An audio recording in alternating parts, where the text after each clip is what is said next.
I wanna.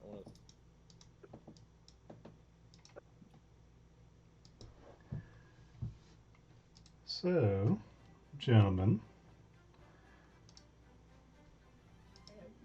and ladies, we are looking now. I'll turn this volume down a little bit. We are looking now at the city of Zlosis. Zlosis is a city toward the center of the continent. It's on one side of one of the major lakes in the area, and a place where tens of thousands call home. There is no centralized theme or product of commerce that defines this place.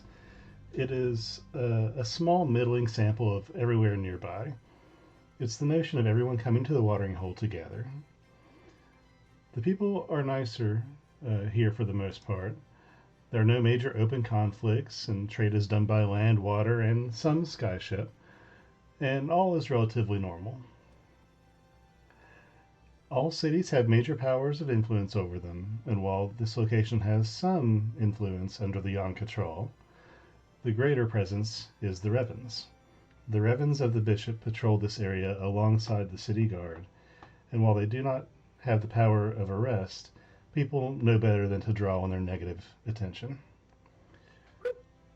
They assist small businesses and temples with renovations and starts of money and supplies, but are expected to gain returns on these investments, and their eyes and ears are everywhere. Today, in a break from the anxious speculation over the new transitors and the drag of the daily routine, is an event. Bread and circuses, and today is the circus. The Revens are to hold one of their semi regular auctions.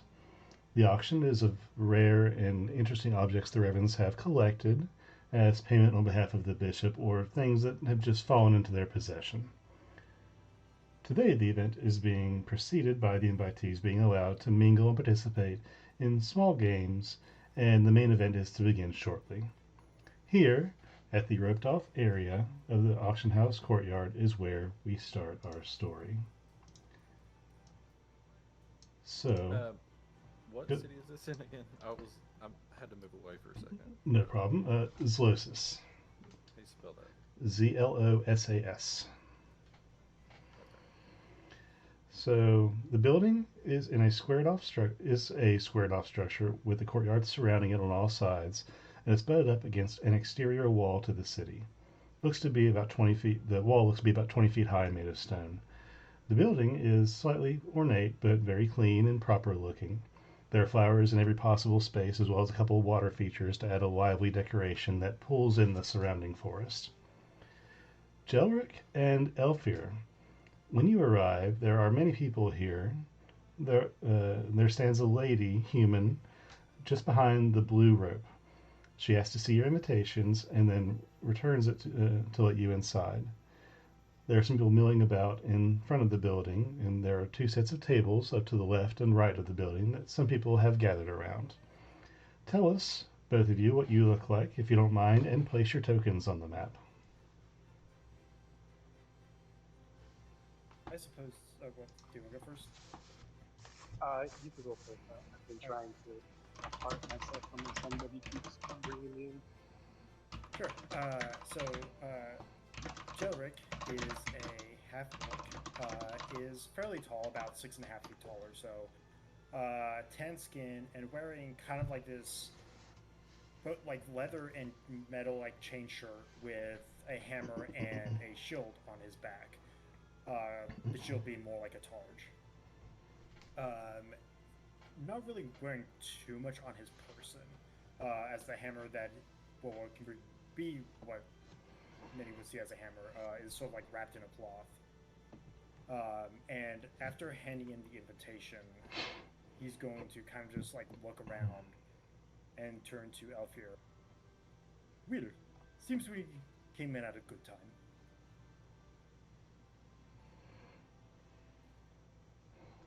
And where is your token? Have you placed it on the map yet? No, where would the entrance be? Over here is where I would. This is where the rope is. One of the two ropes that enter through the area, Okay, and you guys have just entered. okay, so I'll be like right here. Okay. Elfir, if you're able.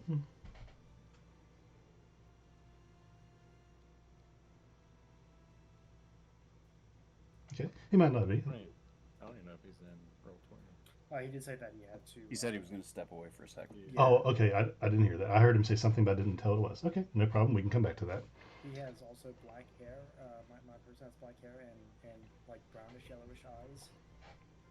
He's very shy. Please be nice to him.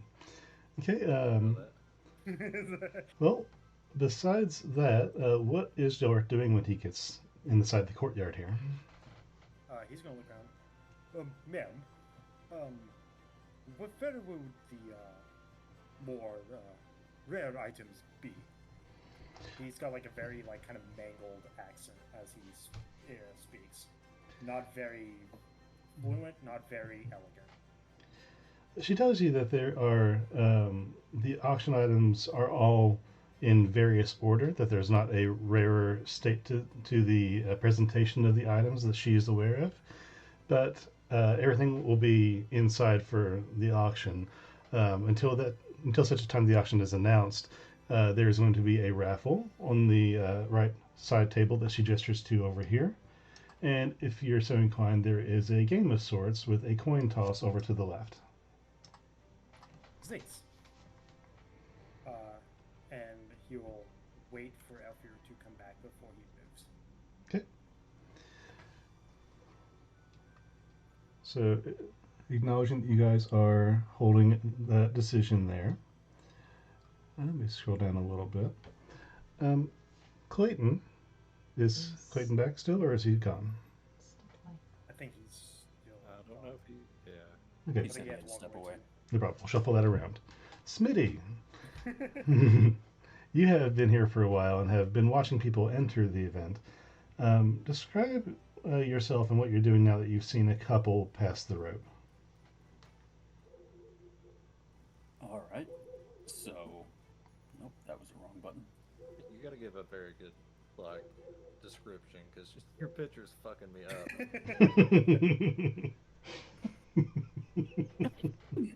All right. So Smitty is he's a goblin. He's wearing leather armor, just sort of dark, basically think Thieves Guild kind of colors. It's got a mohawk and a pair of forge goggles, I guess, over his eyes, and he's just sort of leaning into the corner, just sort of actively ignoring everyone, sort of paying attention to everything and nothing at the same time, just sort of scoping the place out. Okay. Are you entering the venue yet, or are you waiting? Yeah, I'll follow them in. Okay.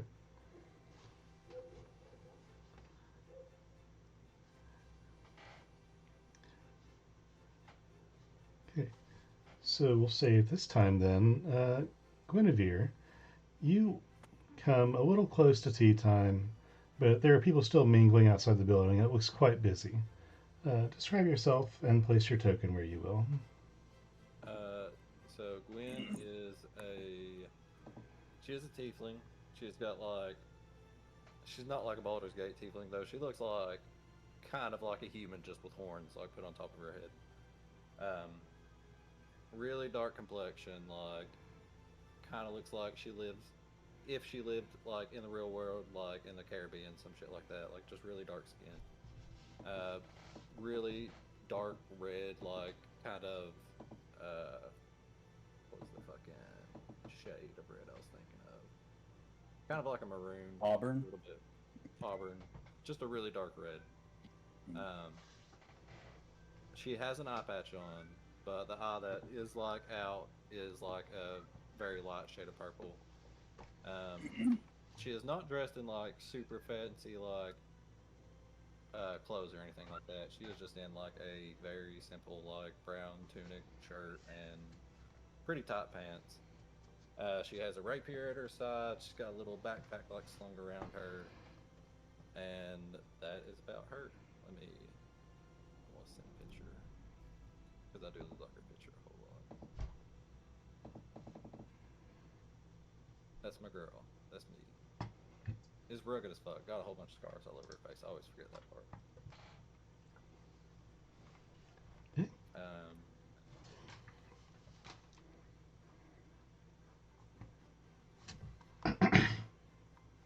yeah.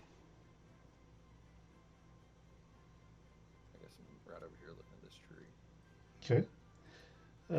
Being over in that area, Gwen, the table that you're at is. Let me get to my description here. There's a table set up in front of the tree that has a tablecloth on it, and on the tablecloth there is a single glass dome with a potion inside of it.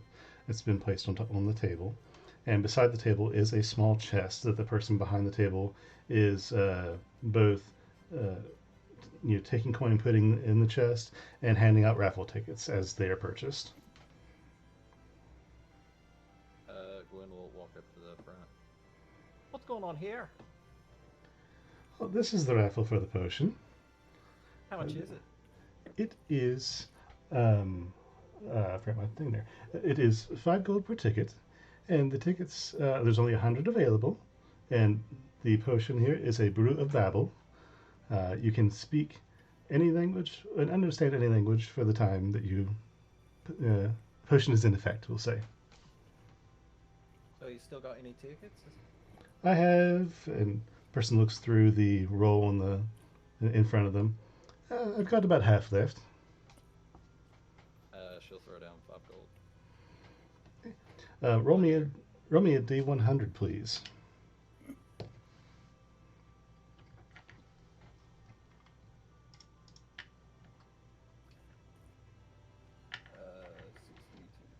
62 is your raffle number, so keep track of that.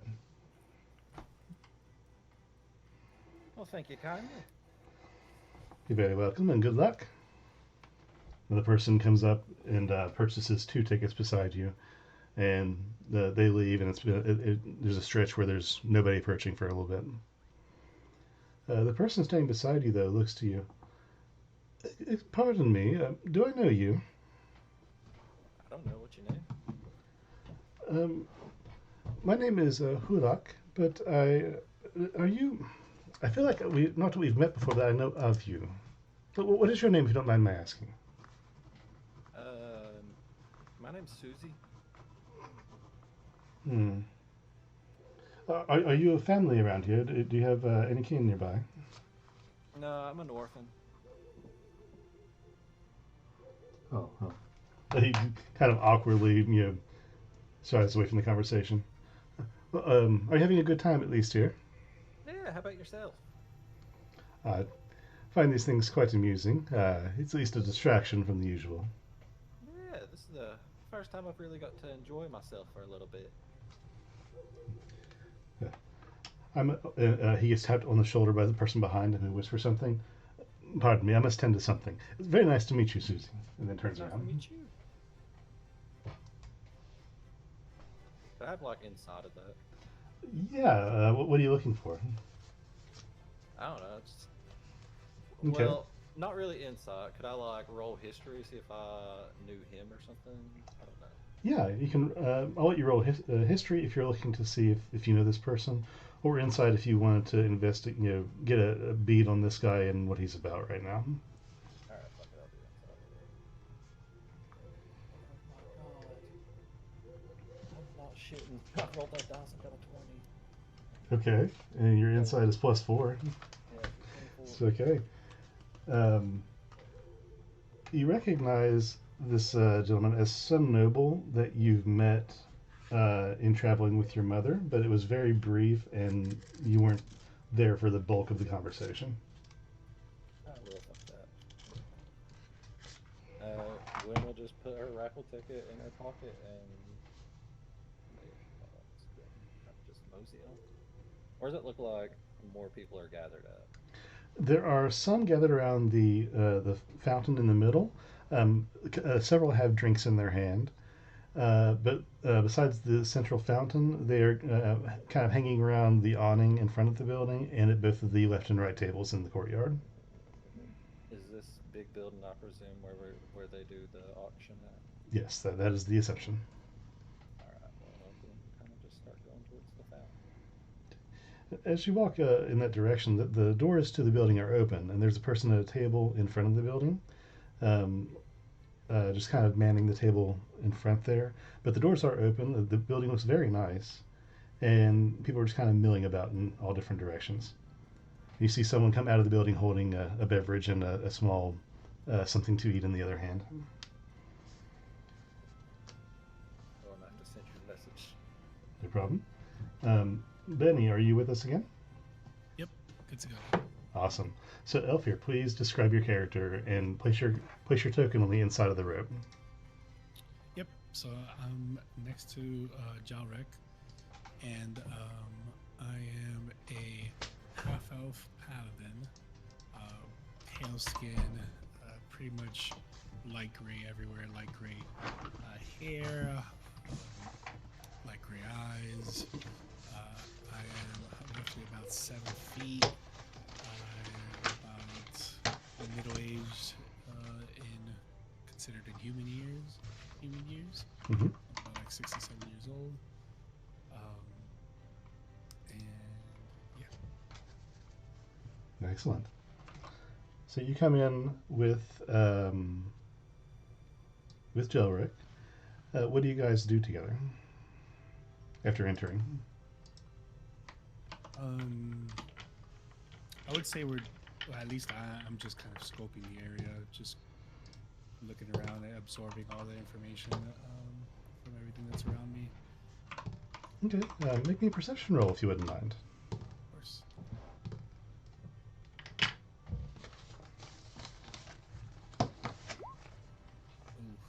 Ooh. 5. There's a lot of people in this area. Most of them seem like they're well off, but there's a variety of individuals. There's a fair deal of humans, but you see some elves, even a couple, one fairy, one minotaur, a few others that kind of go in and out of your view for the surroundings. But there's a fair mix of individuals here. What would you like to do? There's looks like there's some raffles over there, and perhaps a game, gambling, pointing over to the other table. So, do you enjoy these sort of games, Jalric? If it is a game, if it is a game of chance, I'd like to occasionally partake. Okay. You know, I do enjoy watching instead of playing, but maybe we could walk out with something out of here. Would you like to try your luck? Good, I think that would be good. And he will start making his way towards this booth over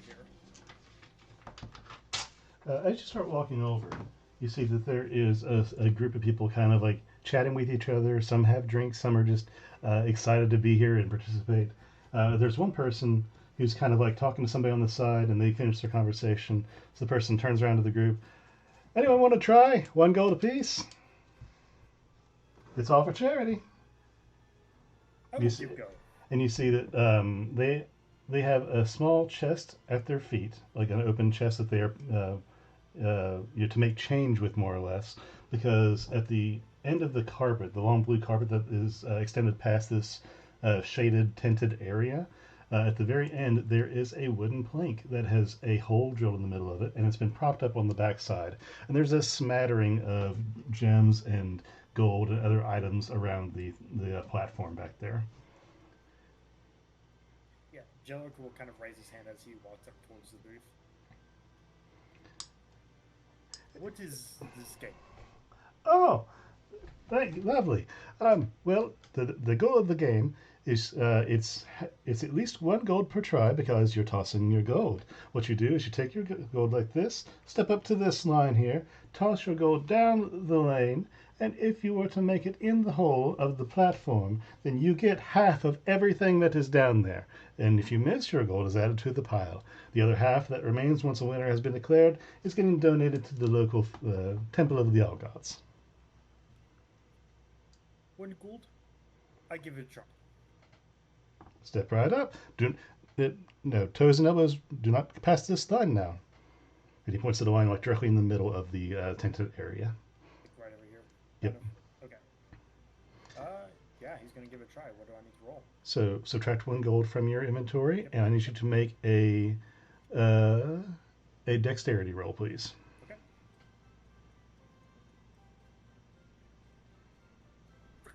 8. 8. Your gold makes it to like 3/4 of the way down, hits the ground, bounces, and then slides up and ding, stops abruptly at the bottom of the platform. About that. Can I try again? He looks behind you. Oh yeah, there's not a line forming yet. Go ahead, take a couple tries. Can I do another? You sure can. 1 more gold and 1 more dexterity roll. 11. The gold flies and lands ding, ding, ding, in the pile of gems to the right side of the platform. He's thinking to himself. He's like looking at his very empty thing, almost empty thing, sack that he has. Mm-hmm. 1 more. At your leisure. I'll interrupt and I'll go in and go, hey, why don't I put in some money for charity as well? Here, take this instead, and I'll hand them over 3 gold. Okay. Okay, Can I do 3 gold? go for it. All right. He's gonna do the 3 gold. He's going 3 times. Roll 3 dexterity checks. That is that's a 13. 13. The gold bounces off the platform and flies up against the wall behind it. You threw it a little bit too hard. 10. 10 off to the left. You're making it in the general area, but you can't seem to get any accuracy to your throws that far out. The hole, it seems, is about the width of 3 gold coins. Okay, 17. 17. You throw and it gets close. As you throw it, it winds up straight and goes all the way back. You feel really good about this throw as it's midair, and it lands on the board behind the hole, and then starts to wobble on its vertical axis and starts to roll backwards, and then rolls off the side instead of down the middle. This is a very difficult challenge. Gwen will have moseyed over. It's like, what's going on here? Gold being tossed. The announcer leans over to you. I'll let you get the 2 more in, but then we have to cycle the line because we're drawing a crowd now, so you have to cycle through the line. No, it is good. I think I'm done. Very good. Thank you so much for your donation.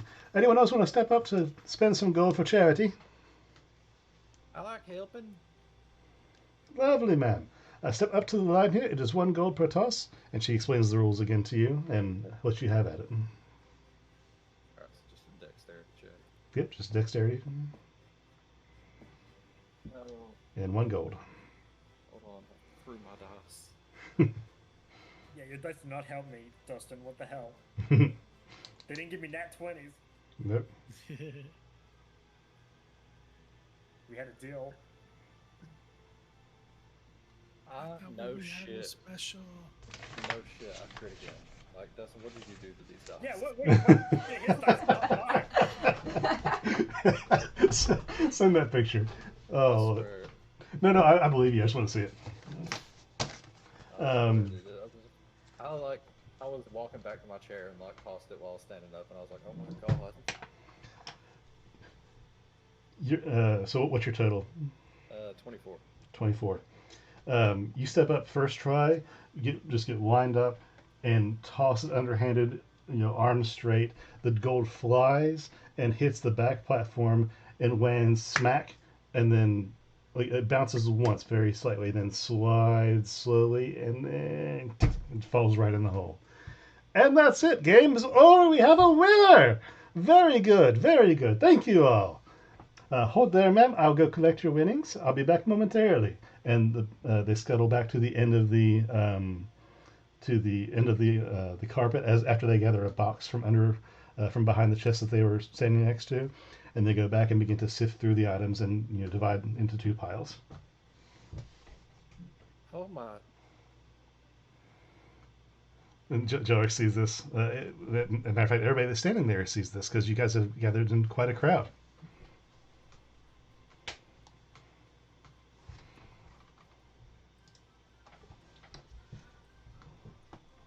Love it. Okay. I just saw your picture. Okay, sorry it took a moment, but here are your winnings, ma'am. And the person comes back with a tray with two sides, and one of them has been closed over because it has a lid covering the one side of it. And she offers to the tray to you to let you kind of scoop out your earnings. And you can now add to your inventory, Guinevere. Let me see, where did that go?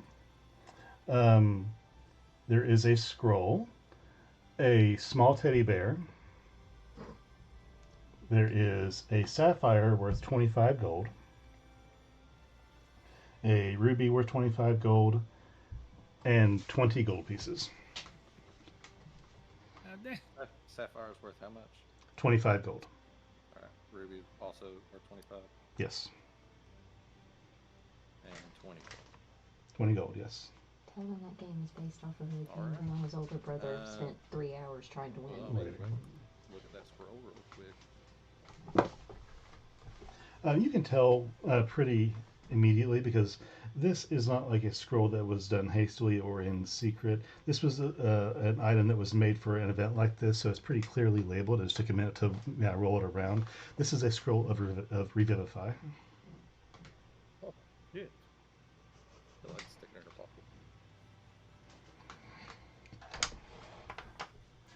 And the person closes up the chest and takes the earnings, the other half of the earnings that go to the Temple of the All Gods, and brings it over to the person at the front of the door of the main auction house, and kind of leaves the tent and everything as it was. Well, if you looks like I might be a bit broke. There's a raffle going on. You can maybe win that.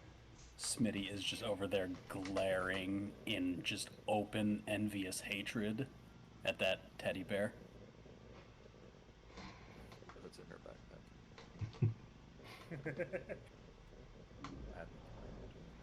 Well, I suppose that could be something we could look at. Smitty, can you make me a perception check, please? History. This is for something else. What the fuck? What is going on?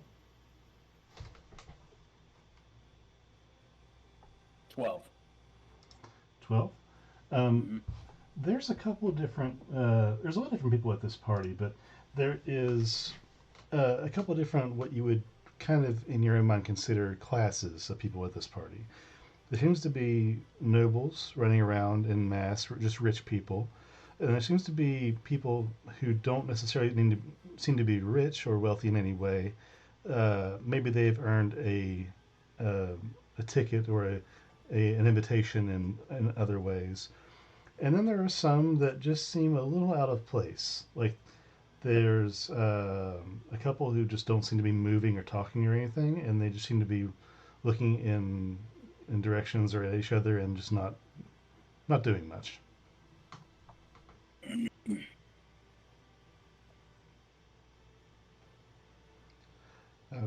I'll nudge Jelric. Hey, No, hey, you get a load of these. You get a load of these deadheads standing around. Listless ones. suppose. The hell's going on with them? Perhaps they were doing a job. Doing their job. You seem like as he like tries to correct some of the words he says. Doing a job like stealing. Possibly.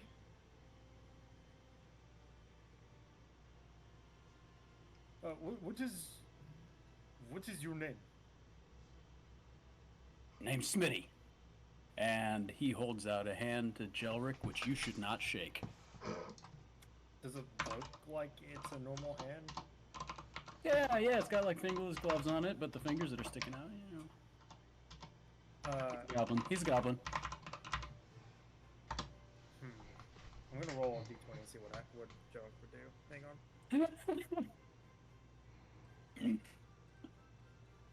Jelric's gonna reach down and shake the hand. Name is Jelric. Good meeting you. Does he feel anything after shaking the hand? Yeah, you came away with something. You have 8 now. I was about to say. No. Something tangible, something like, you know, little grease or film or something. Yeah. Something. If that's the case, Jelric is gonna look at that.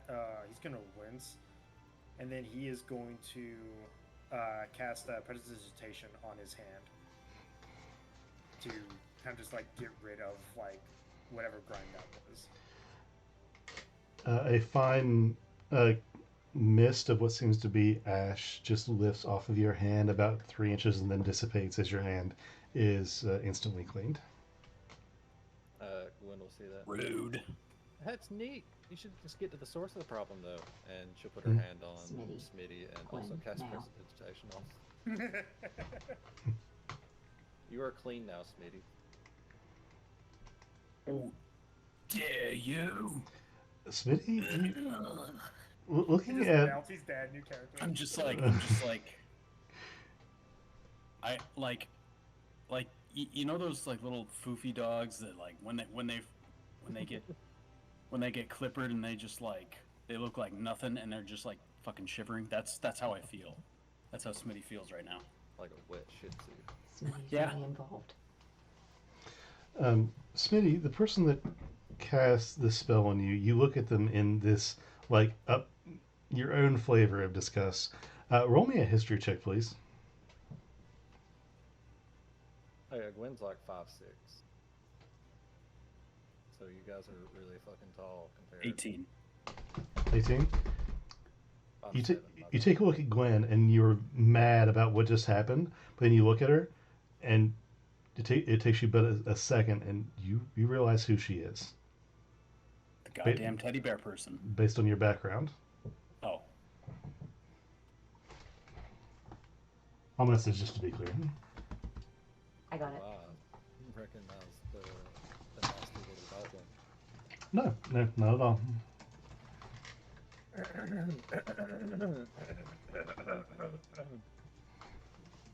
Well, Ain't I seen you before? that's my good deed for the day. Tell, You're clean. Goodbye. tell him my message then. You Ain't can say I seen message. you before? Oh, what? Ain't I seen you before? I don't know. Have you? You see me Gwen something. now? What? Gwen something. No, my name's Susie. Susie. Yeah. The hell kind of name is Susie? It's short for Susan. Ugh, Susan. I think he knows. No, he hasn't Well, seen my message. I can't blame. Oh, I no. can't fault you Don't for know. what you were Ask- named. ask and make sure he's- Thought you were someone else. Hey, you got the message, right? Dash. What's that? You got the message, right? Now I did. Okay, make sure. Oh, yes. Wait a minute. You're You're Lysari's daughter, aren't you? Mention the comics. What? No, A couple heads turn at that. you look She'll you look just she'll like grab you. you look grab just you. like you just Feel like you look just like start to pull you away. Shut the fuck up. are you're supposed to be dressed up. shut You're up. supposed to be dressed up like the lady from the comic, right? Fucking Shab, come here. Jellic's just watching this happen. He's gonna like turn to Alfir. Are you What the hell's that cosplaying? about? Gosh. Okay. They're a couple of strange ones, aren't they? That's yeah, that's for certain. Should we check out the Raffling? Yeah, there is now a murmuring about the nameless area being mentioned, and people are turning to each other in that corner of this courtyard. Are the expressions around us, are they more positive or more negative? If anything, make a perception check. That'd be a 9. 9. If anything, it looks to be just awe, just a position of status of that high, of a person being mentioned that could be here or have somebody in her stead here or be have a relation here. It's a pure battle of power for position right now. Interesting. Okay. Jellic is just gonna kind of like keeping his eye on where Susie went. He's gonna start making his way over to the raffle table.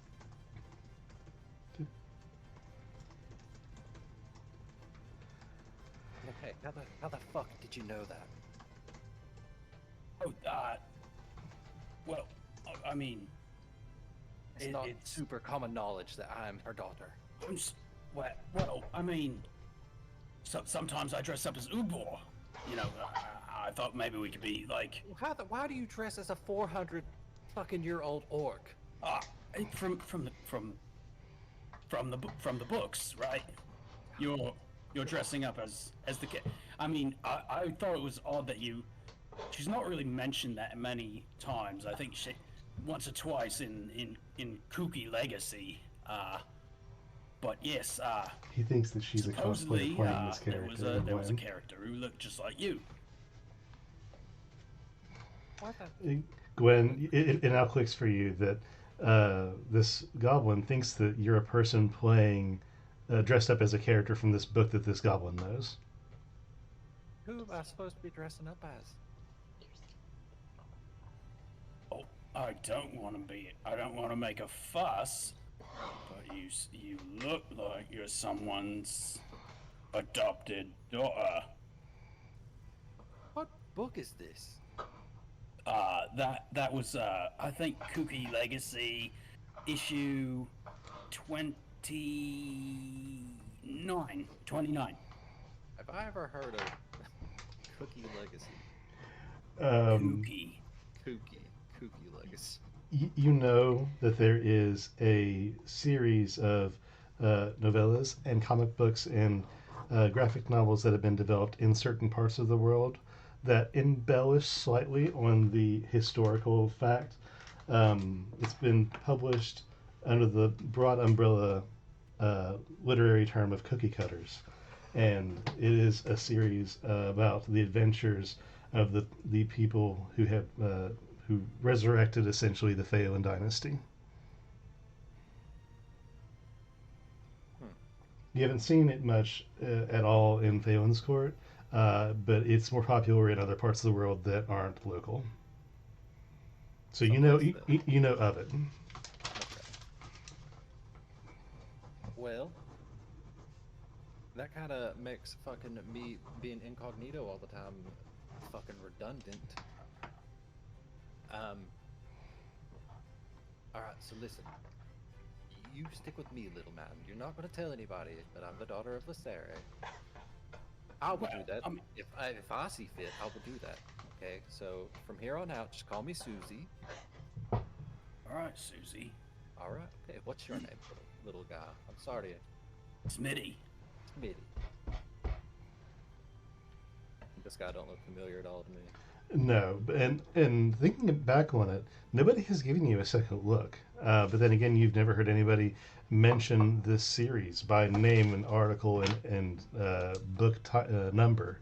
So maybe only someone Got one of them little picture books on you. What? The series references your mom and the OG party. No. I'll keep them safe. Do you know where we could get one? That sounds kind of cool, to be honest. Who the fuck is drawing me? What the fuck? What? No. It's a character. It's from a comic book. Oh, okay. Yeah, I'm cosplaying as his character. Right.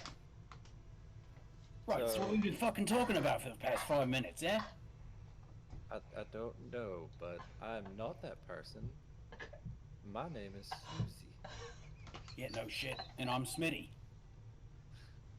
Well, I can be Rynemoore if you like. I don't know who that is. Who is that? Rynemoore? Rynemoore the dragons. Rynemoore the giant slayer. He was fucking tough. I could talk about that guy for days. Oh my god. Alright, so legend is he killed a dragon. And a giant. Yeah, I heard he. And Disco. I heard he beat the shit out of the dragon, but he didn't kill the dragon. I heard that was another guy. Yeah, it might have been one of his servants that came along. Vince. Oh yeah, I'd have to reread the comic. It's been a hot minute since I read the original These series. embellishments. As this conversation fades and you elaborate the details on what you have read before, we turn back to to Jilric and Elfir at the table on the far right. You walk up to the table, and the person looks to have only about 10 to 20 tickets laid out on the table, and they're sitting and waiting, expecting to be done very soon. Well, hello there. You wish to buy some tickets? It's for the raffle. Is this for a charity as well? Yes, every bit of extra here goes to the Temple of the All Gods today. Okay, why not?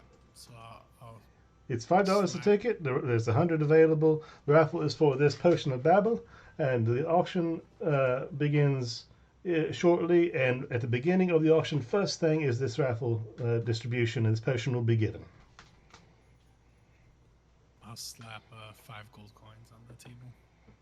Okay, roll me a D100, please.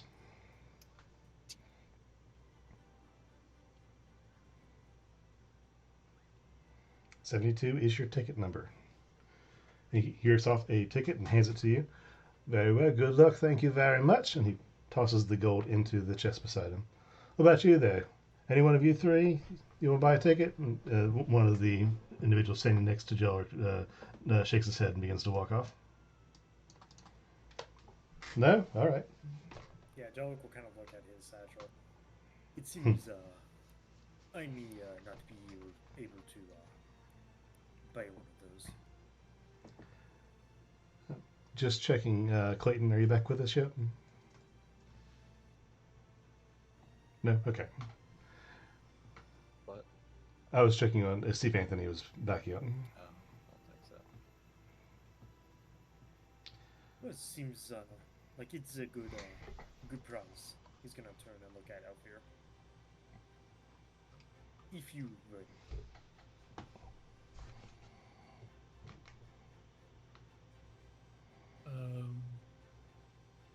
I'll slap another 5 gold coins. Oh, on the well, table. one more, happily so. Thank you very much. Here's your ticket. And I'll look to Jorick and I'll say, let's hope chance is on our side today. Jellic will think? look a little bit surprised. I appreciate it. Joe, roll me a Sure. D100. Yeah, I mean it's for charity. 75. Okay. Very appropriate. Yeah, for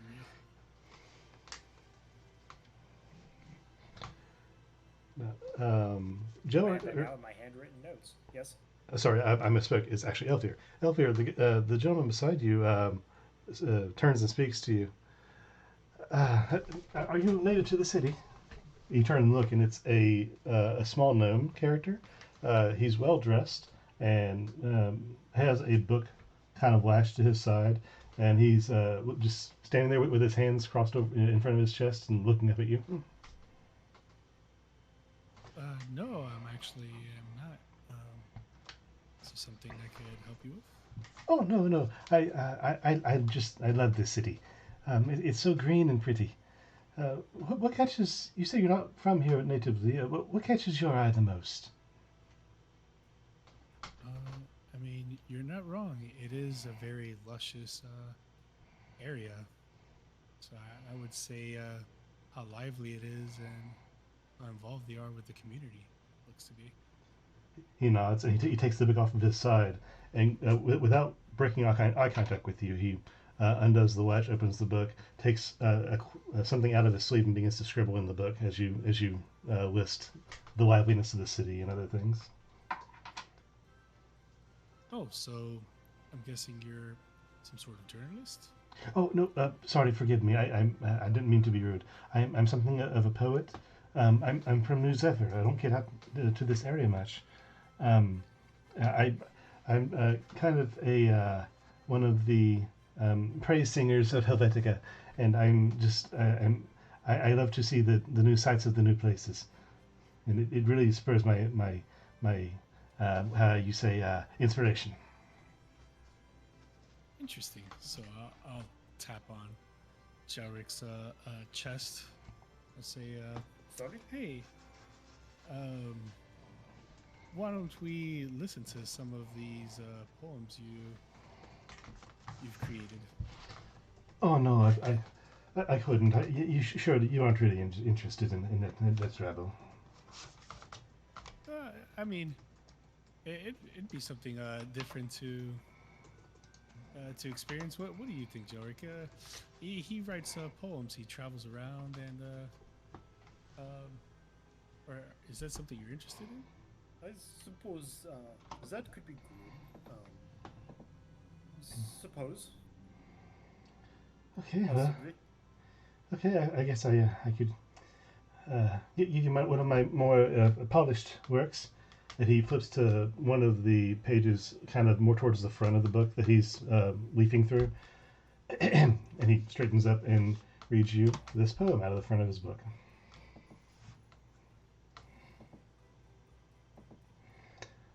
I know it's not much. It's just a simple little ditty about Helvetica and just how he's helped us so much in the city, and especially with the youngins.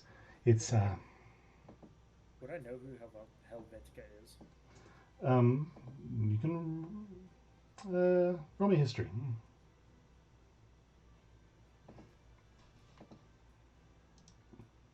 19. 19.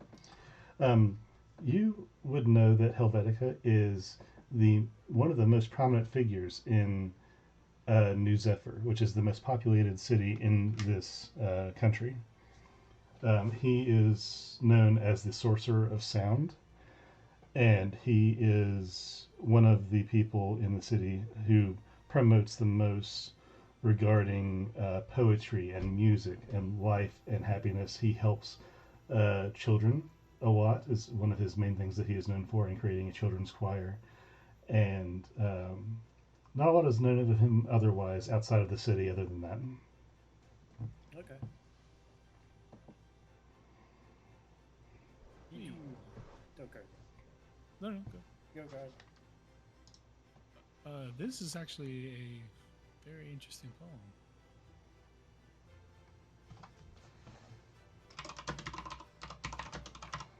Yes. Did you learn from this Helvetica? Oh no, I didn't learn from him directly. He's far too busy with his concerts that he puts on and the outreach that he does. But I do take a lot of inspiration from him in his songs. Does he have them often here?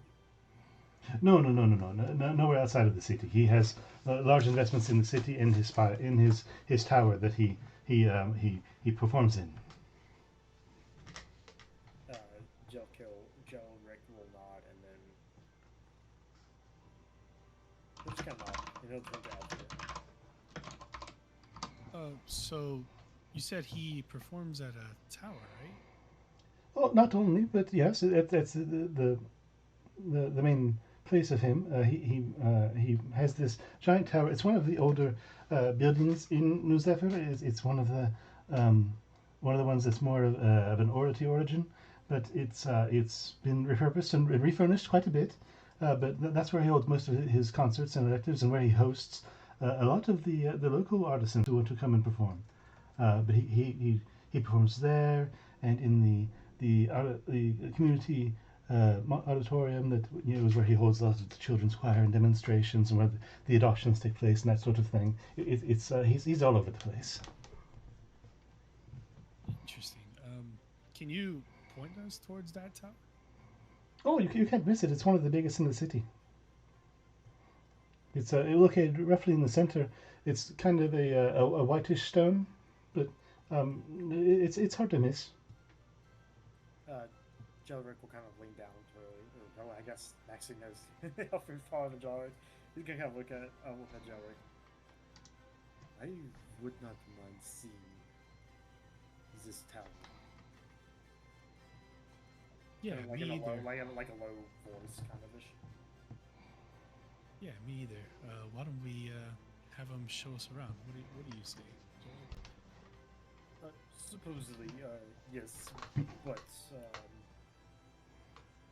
perhaps we should make sure we're back before auction. Oh, sure. Yes, if we're headed in the same direction after the auction, it's several days' travel. But if I happen to be there at the same time as you, I wouldn't mind pointing it out. Jelric will kind of just shrug and look at Elfir. Yeah, sounds like a plan, actually.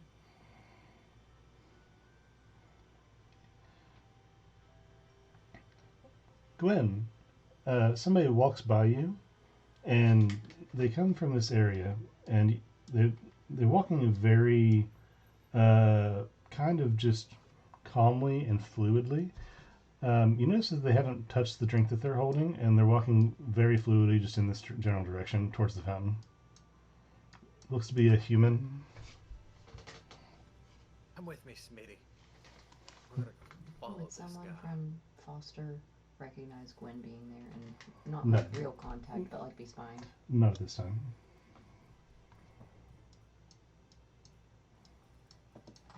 So if you're following this person, then make me a What's this here?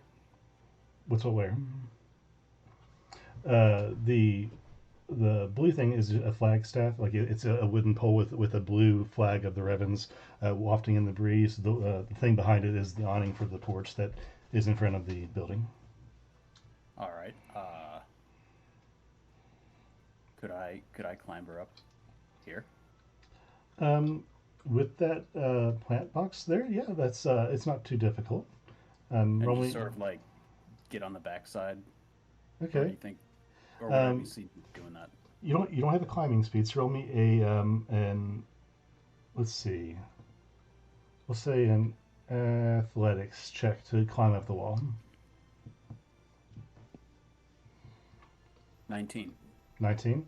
Yeah, very doable. It takes some time, and especially if you're being careful to make sure no one sees you do this, you'd have to take opportune moments, especially with the people that are over there next to what was formerly the coin toss.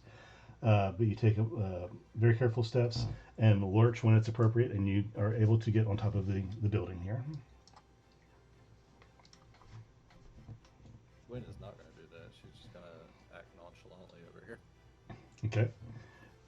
I just sort of like, I'll sort of like gesture with a head nod in the direction of the guy that we're following. Either one of you can roll individually, but one of you with advantage for investigation, since you're tailing this guy for whatever reason. I mean, I got +6. If you want to give me advantage. Yeah, go ahead.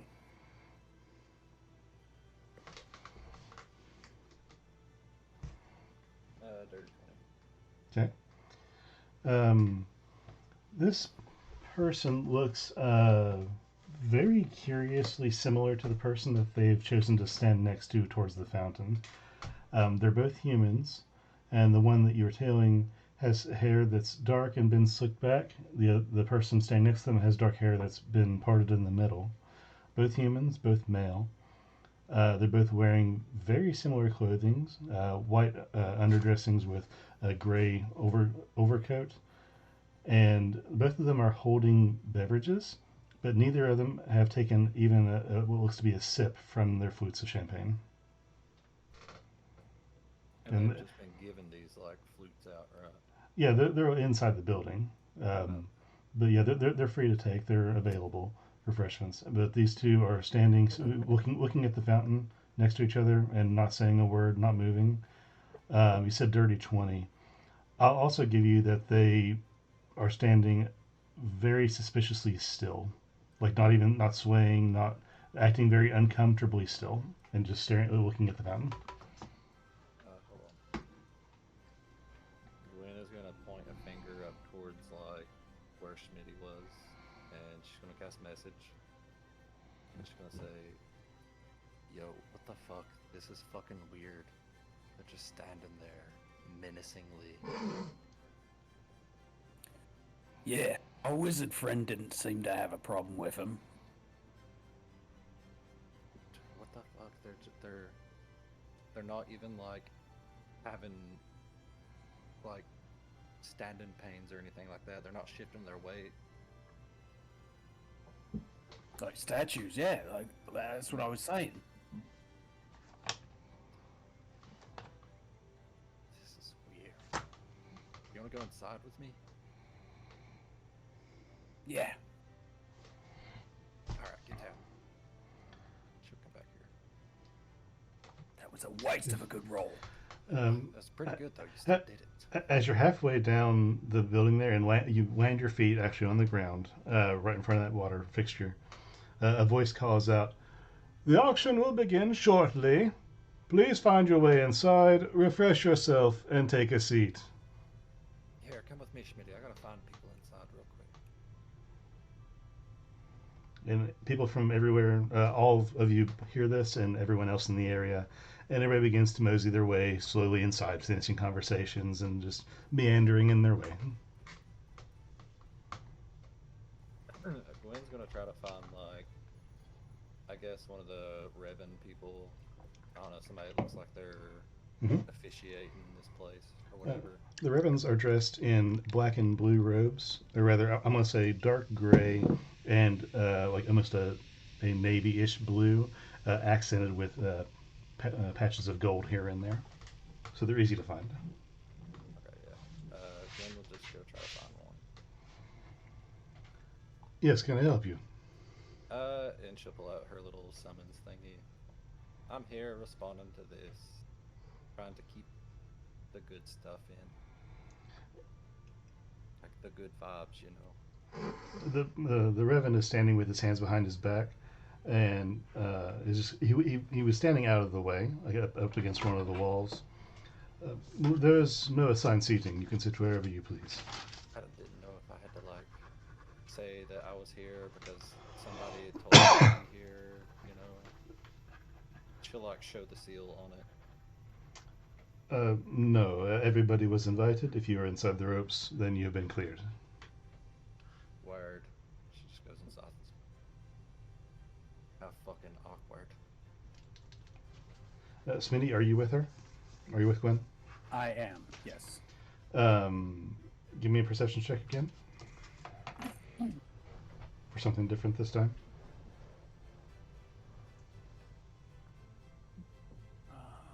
Perception is 18.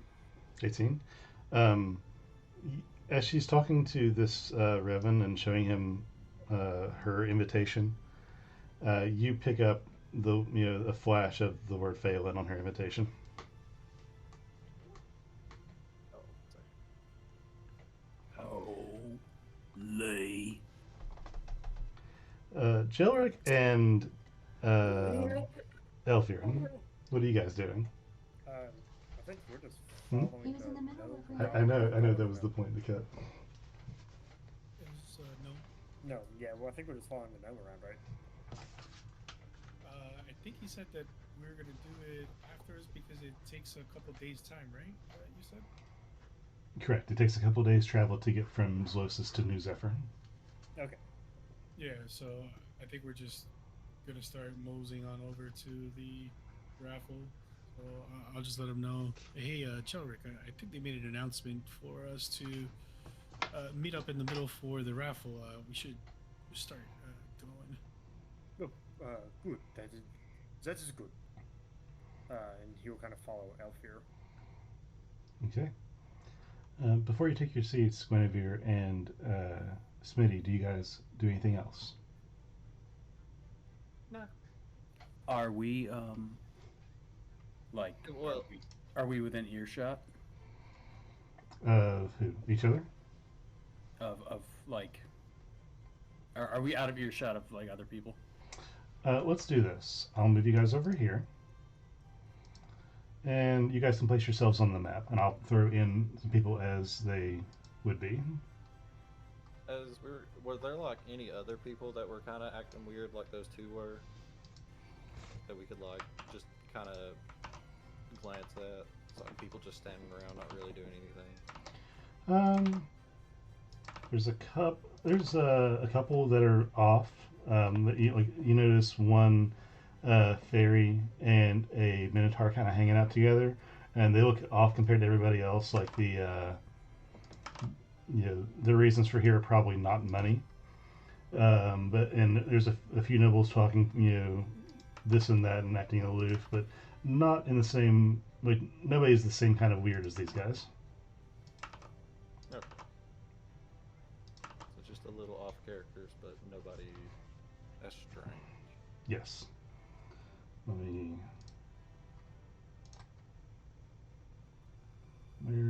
There we go. Guy you were speaking to is right there. And that should do it for now. So on the inside of the building, the interior of the space is large and singular. There's just one room that begins with double doors you entered and ends at the stage on the far side of the room. There's obviously a backstage with a deep blue curtain separating that space. And they're close to about 100 seats arranged facing the stage with the center aisle and walking spaces on either side of it.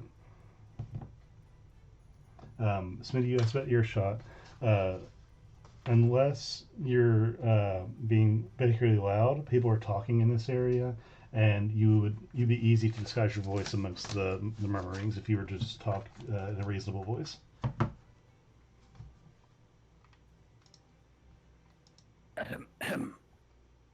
Holy shit! Holy shit! Holy shit! Are you seriously like? I'll like gesture to the invitation. Are you seriously? Yeah, Like- that's what. It's fucking weird that you know who I am. That's really weird. I try not to make a fucking impression. But I had to fucking come here, so I guess they don't give a shit. But don't tell nobody. I mean, I mean, there's just so many of us fans that are diehard fans. I mean, I can't be held responsible for the success of this wildly successful comic book series. I'm That, gonna find a fucking issue of this comic book. I want to figure out who the fuck wrote this. How does somebody know who I look like? Why would they write about me? It's historical fiction. So it's historical. I mean, And, yeah, a lot of it is Apparently historical. I don't know if you know this. You happen to be related to someone of great historical significance. I have been aware, yes. Yeah. Only my entire fucking life. I am aware. Well, there's a butterfly effect. I don't know if that's the proper case of the term butterfly effect. if your mom's famous, a butterfly comes and makes you famous too. That means, so yeah, that's how I know you. I mean, to be fair, it's not like this comic is about you. You're in like two Well, yeah, I issues, get that, but still, it's like one of the nerd- later series. Yeah, but It wasn't imagine really that say, good. imagine that you're the son of a famous person, and you don't really want that to be public knowledge, and then you just see somebody that's like, "Hey, you look like this person in this comic book that I've been reading." Like, that's a little bit weird, you know? Yeah, I mean, how many fucking famous goblins do you know? I mean, we don't really live that long. That's true. So On like, a rather somber note. yeah, I know. Like, so if my dad was, my mom and dad was famous, like, famous for what? What'd you do in those 4 years of life? Gwen genuinely laughs. Like, she thought that was fucking hilarious. It's okay. Gallows humor is kind of a goblin thing. We can't really be shy about the concept. I mean, live fast, burn fast. Or live fast, eat ass, or something like that. Along those lines. Yeah. Yeah. Eat grass. Eat grass. Smoke fast. Ah. Let's get drunk So- and fucking not buy anything, because I bet it's really fucking expensive.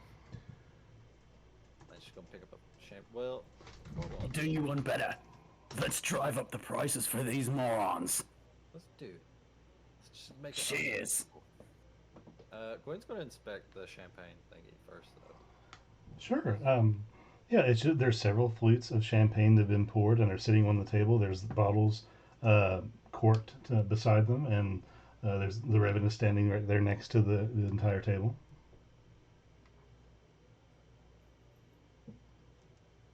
So are these the zombie looking people? Are they have they come in as well? Yeah, they're both sitting right here. Okay. And it's just the two of them that look like zombies? Yeah. All right. I mean, they have no other the physical look about them that ticks them off. It's more like their mannerisms. They look like normal humans. And they're not Revens? No, Okay. they're not wearing Revan colors. Two people walk out from behind the curtain, and one takes place behind the podium on the right, and one takes a stand to the left behind a pedestal, like a display pedestal. The one behind the pedestal is a Revan, and the one behind the podium speaks up and says, "Welcome, everyone. Please be seated as the event is about to begin." And- Decent seats for this, Smitty. And with that, you guys can choose your seats. And we're going to take a brief 5-minute break for restroom and beverages and other things if you guys need to refill or empty.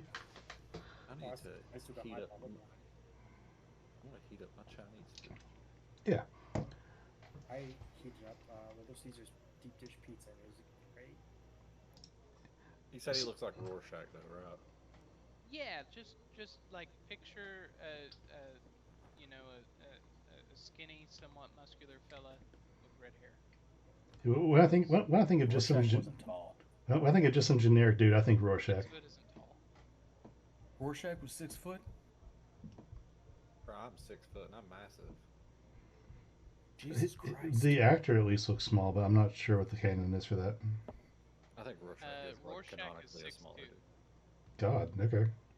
I mean, he He just works admittedly- with fucking giants. Yeah, he's fucking friends with Osmodeus and goddamn Dr. Manhattan, so you know. Mm-hmm. Oh no, I just fucking lied to you all, or at least that article I was looking at lied. I checked the fandom. He is 5'6". Yeah, Rorschach I is. thought Yeah. he was. I thought he was a shorter dude.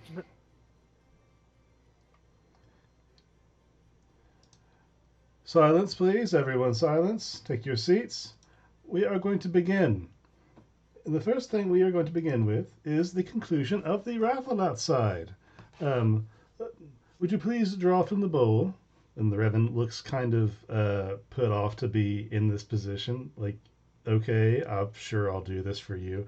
And he reaches into the bowl that is on the platform in front of him with several red tickets. Quite a few, actually. And he spins them with his hand a little bit, and then he reaches down, finds one, and pulls it up. He hands it over to the auctioneer. Ticket number 68. Is there a 68? And somebody over here raises their hand and happily like waves their ticket. Ah, yes, okay.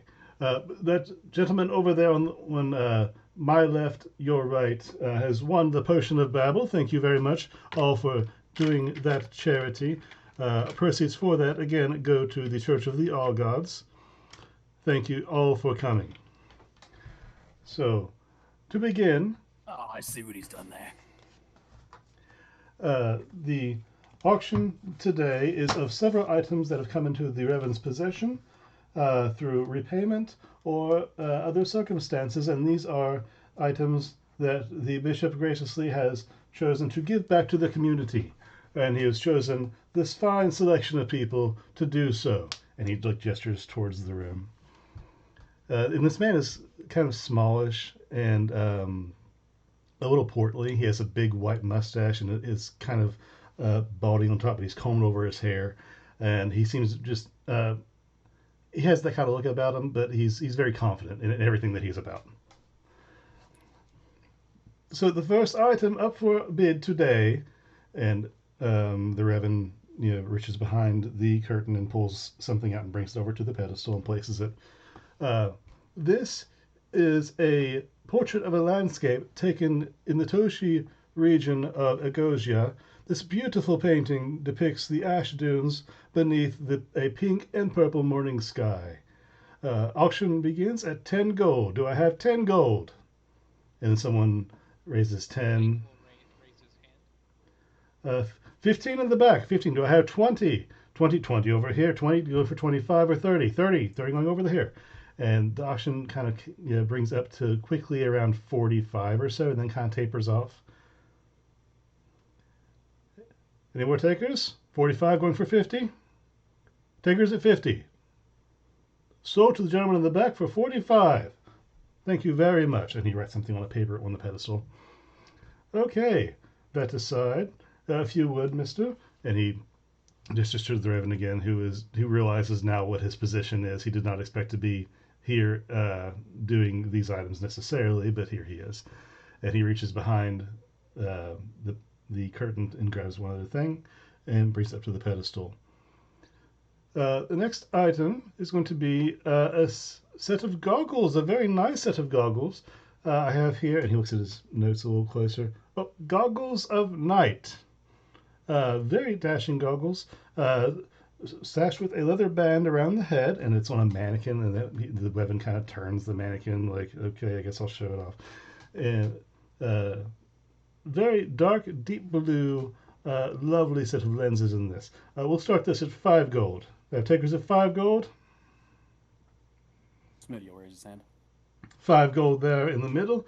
Do I have 10 gold? 10 gold? And someone Gwen will raise her hand. 10 gold to the lovely lady over there.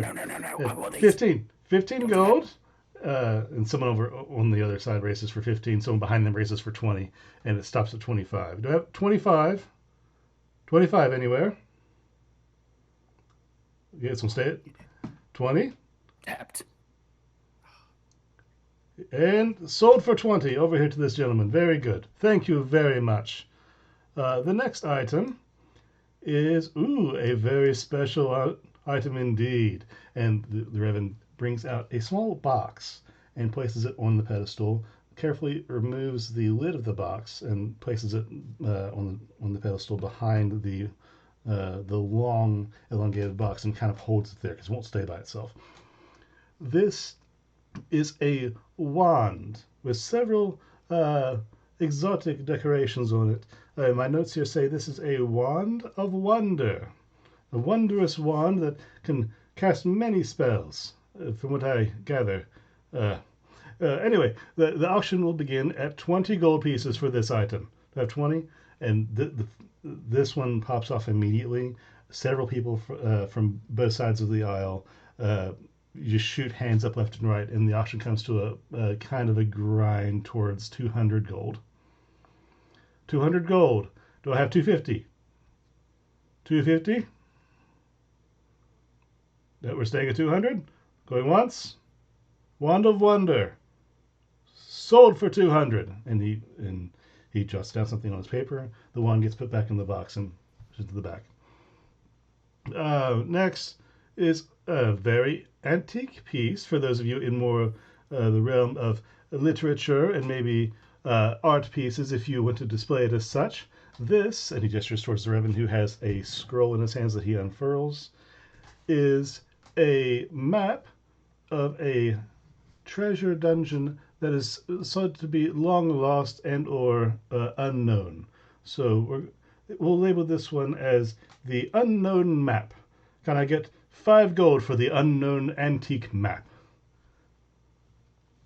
And Gwen will raise her hand. okay, 5 gold right here. Thank you very much. 10 gold for this antique, lovely piece of art and perhaps a treasure source. 10 gold. One person beside you, Gwen, on the end of the aisle raises his hand, and for 10 gold, and then turns and looks at you sideways with a kind of a smirk. 10 gold over there. Going for 15. Gwen raises her hand. 15. Okay, 15 back to the lady. Thank you. The gentleman to your left, Gwen, raises his hand again, even higher. 25. 25 gold. Excellent. Do I have 30? Raises her hand again. 30. We have a bidding war in our hands. I love it. 30 gold. Do I have 35? And he points back to the guy. The guy thinks about it, looks to you and smirks a little bit. And then shakes his head no. Anyone else? Any more? No? Sold to the lovely lady for 30 gold pieces. Thank you very much. And the Reverend scrolls that back up and hands it off. And while he gets the next item from behind the curtain, somebody else runs the item back to you, Gwen. So you can subtract 30 gold pieces that you hand to this runner for the item, and you can add the treasure map to your inventory.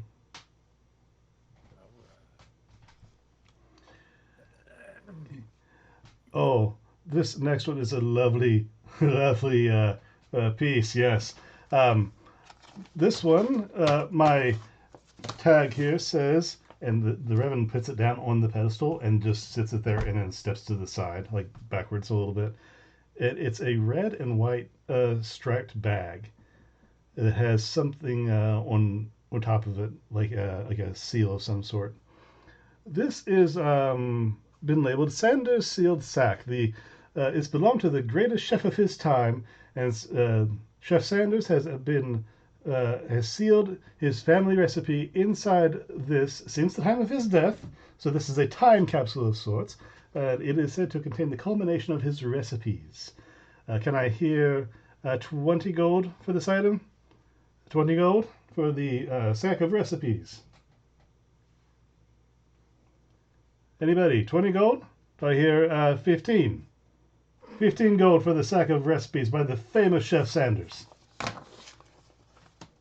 One person raises their hand for 15. Okay, 15. Lovely. Do I hear 17 gold? 17. Anyone? No? Just 15. He looks back to the paper. Okay. Going once? Going twice? You got a bid on it? That's all he has. Here, Gwen will slide you a few. No, I don't even want this one. It's just like they're all starting out of my range. I like how disappointed this guy is. It's like, man, I was really hoping for this one. Please, somebody. I mean, Yeah. God, it has 11 herbs and spices in it. The famous Colonel Sanders. Chef Sanders. My bad. Okay, going thrice and sold to the gentleman in the right side there. Thank you very much for the 15 gold. It goes to the Temple of the All Gods. And he writes something on the paper.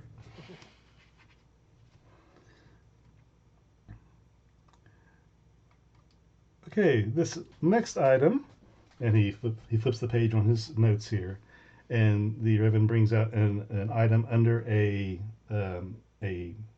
cloak of sorts, a blanket has been laid over it, and he brings it out to the pedestal and sets it down. This next item was an immutable sphere of polished granite under the purview of its donor, Master Leonidas O'Shea. And then the blanket comes off, and it's a green swirling orb about the size of a pomegranate. Several weeks ago, this magical sphere transmuted in conjunction with the arrival of our recent transitors. It now has the appearance of a small crystal ball containing jade-colored miasma. Experts arcanists have yet to examine it, and which is part of its selling point, this mysterious arcane object could be yours to identify and gloat of ownership. So starting, do I have 50 for this item? And again, this auction pops off. You see 50, you see 100. Someone busts up with 130, 150, and you hear 200. What are you guys doing at this time? Jelric is in there grumbling about how he wishes he had more gold. He really wants some of those. He really wanted some of those items. You see that the auction goes back and forth, 200, 300, 600, and then one of the gentlemen off to your right, Smitty, one of the suspicious people, brings hand straight up, 1,000. And the gentleman wearing some like a black-looking cloak in the back says 1,200. The person raises the hand back up, 5,000. Does this guy that said 5,000, does he look like he's rich? What is it now? The guy who yelled 5,000, does he look like he's rich? It's coming from this guy here, right? Correct, yes. He does not. He does not look overly rich, but then again, the outer appearance doesn't always depict those things. But no, he looks that is true, but he's fairly... definitely suspiciously at that.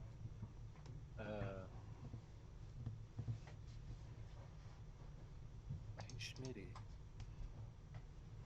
It's one of those weird fucking guys that we were trailing earlier. Yeah. The first thing he said. Yeah. Maybe he only knows numbers. I doubt that. I think it's more to do with the orb itself. You think the orb granted the ability, No. the gift of No. speech Let's to those zombie people? take it back. Let's dial it down. Okay. So, is actually no interest in anything at this place. Except maybe brains. We don't even know they're zombies. He acts funny. Yeah, but like zombies act funny too. Ergo. Okay. Just hold on. It's the butterfly effect again. So, they act funny. The only time... Dustin, you can keep doing the auction if you need to. No, go ahead first. This is good. You know, they don't do nothing, they act weird as fuck, but the only time they show any interest in anything is that orb up there. And they're willing to drop, like, an exorbitant amount of cash on it. I don't know, it just seems a little bit funny. If he gets it, I say we follow him around afterwards. Again. That's great, but also did I get a look at who got the goggles? They were brought to a person behind you. Did you? Once you turned around to look at them, you wouldn't have seen. Okay. We can rob them too. Did you see who got those goggles? No. That guy got us. But we can rob him if you want. Which guy? Which guy? I didn't see which guy. I didn't see him. Fuck either. At this time, when the auctioneer is about to close the auction very excitedly for 5,000 gold, a Revan comes up behind him from behind the curtain, a different Revan, and goes up to him and whispers something, stopping him mid-sentence. The auctioneer looks deflated and looks back and whispers something else. The Revan whispers back to him, and the auctioneer nods. The Revan walks away back behind the curtain. I am terribly sorry. There has been a mistake. This item was not meant to be part of the auction. And he gestures towards the Revan standing there, and he puts the cover back over the orb. The bidding has been rescinded, and the item is to be removed. And he gestures, and the Revan starts to move towards the item. And the gentleman who bid the 5,000 gold here stands up. That is not in accordance with the rules. And he takes one step forward out of the aisle, like into the aisle. You have to honor bids once stated and recognized by the auctioneer. And the auctioneer says, I assure you I have to do no such thing. And this guy begins to start walking toward the stage. And there's a figure over here. This guy who begins to do the same thing. Let me ask you guys what you're doing at this point. So right now, it's a pretty aggressive, tense feeling in the atmosphere right now.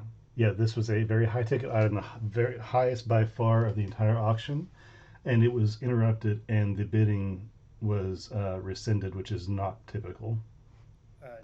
Jelric is going to kind of reach under some of his pelts that are kind of covering his shirt. Bring out a scroll, and he's going to look over at Elrith.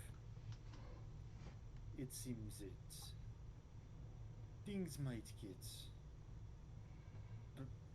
bloody. Yeah. Fair. He's going to kind of put the scroll on Elfir's shoulder. Yeah, I'll start taking out the shield that I have on my back. Yeah. Say, well, things get dicey. I think we should step in. And you, Clayton? We agree. Clayton looks back towards the where's this?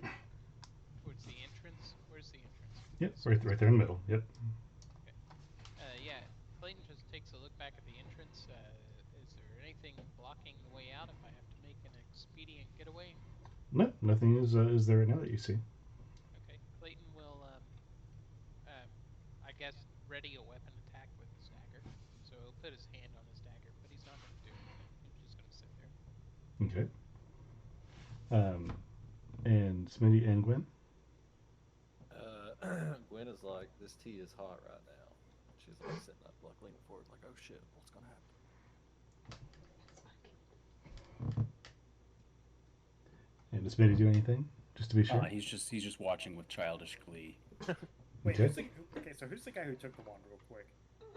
The guy you guys would have seen that. The guy who has the Wand of Wonder is just a gentleman over here.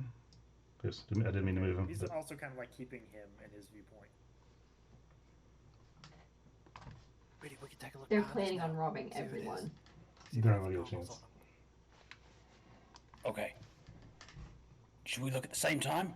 Yeah, let's look right now. All right, 1, 2, 3. Ah! We look behind us. Yes. And what are you looking for? Who has the goggles? Yeah, he's got the goggles. You look back and you don't see anybody wearing goggles. If someone has them, they're probably on the floor or in front of them or somewhere put away. This son of a bitch. Shit. They didn't want to wear the prize. Those things are very hideable. Bastard. Smitty and Gwen, you turn around and sit back straight just in time to see this gentleman right here reach under his cloak and pull out a weapon. He pulls the weapon straight forward and does something that you don't see, line of sight, but you immediately hear a crack, and a bolt of light shoots from this gentleman to the Revan, and the Revan falls over. What the hell was that? Gwen would recognize that from her And thing with the Warforged. Gwen, you would recognize that as something that was similarly used in Carbide when you were there. Oh, motherfucker. And let me adjust some things here real quick.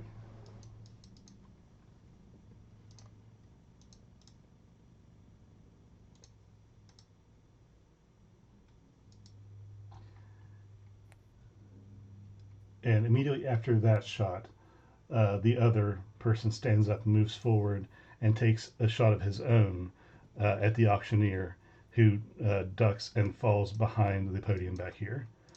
So, from what you can understand, this guy is downed, and the other guy is at least hiding and hurt. When the Revan over here goes down, he drops the orb that he was hiding, and it topples and rolls forward and off of the stage. When this stuff starts popping off, people get up and start running, and immediately the room is emptied by either people leaving, running out the back of the doors. Some people just straight up vanish, and you're not sure if that's it's obviously arcane, but you're not sure if they vanished as in teleporting or just gone invisible. Those of you who are arcanely proficient. At this, does anybody do anything? Did the guy with the wand disappear completely? Yes, he did. He invisible. Like he's either gone or gone. Right. Well, he's going. Joic will, still kind of sitting, is going to prepare to cast a spell. If someone else. Make sure. Yes. He like ping right around where the orb fell, like right around here. Yeah, right about here is where it fell. Where'd Gwen go? Oh, I accidentally deleted her. My bad. Sorry. I was moving tokens around. Now, where did it fall again? I'm sorry, I wasn't paying attention. Oh, no problem. It was right here. Right here in front of that guy. Okay. Gwen's gonna kind of like get out of the chair or something, Mm-hmm. and she's gonna keep an eye on that orb. And if like these guys start to go towards it, she's definitely gonna try to like intercept it, fucking skirt off with it. Okay. So for our purposes, let's roll initiative to put us in initiative order to see what the order of operations. So not necessarily a battle, but we'll do turn order. Move this and do that.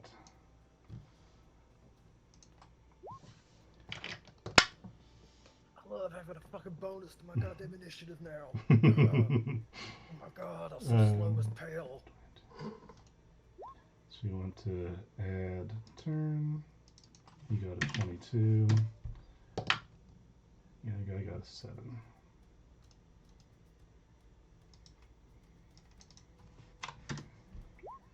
Okay.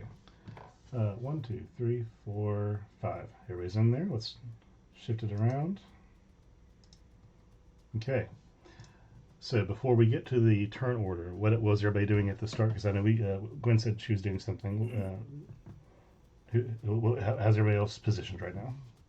Okay, so when Smitty sees that orb, just loose ball off the stage, he's gonna go like scrambling through the chairs up to the front. That's gonna be his goal. Okay. I'll basically say you get a free turn, or at least half a free turn, before the actual turn order starts. So Gwen got up and got a bead on the orb. Smitty got up, and you're ducking through chairs? Yeah, I'm just gonna like run right up here. Okay. Essentially. Cool. That's doable. I'll say you get to about here at that stage. Clayton had a ready to action to attack any aggressors. That's correct. So you want to use that? It depends. Are there any aggressors? Well, I mean, one guy shot, 2 guys shot somebody, so. Well, I when have- are they aggressing? These two guys up here shot the people up here, and you can interpret that however you want to. Okay. Okay, that's fine. I'm gonna hold on to that ready action. Okay. Are you moving? I'll stand, but I won't move. Okay. So we'll stand you up in front of your chair. How big are these chairs? Human size, about 3 feet wide. I was going to say I have a 3 feet. I have a 7 acrobatics. Like that's as far as I could move over chairs. Over, like, through the chairs. This wasn't a full turn. Oh, I was okay. I was getting everybody positioned. Gotcha. Okay, Elfir and Jelric. I'm gonna stay just positioned where I'm at. Jarg is going to take a step forward. If any of these 3 people here, does this guy look like he's also? Going to attack? No, this is a person running for the door, Running from the door. So these 2 or facing that way. The one by the side over here. This guy is the one that started to move.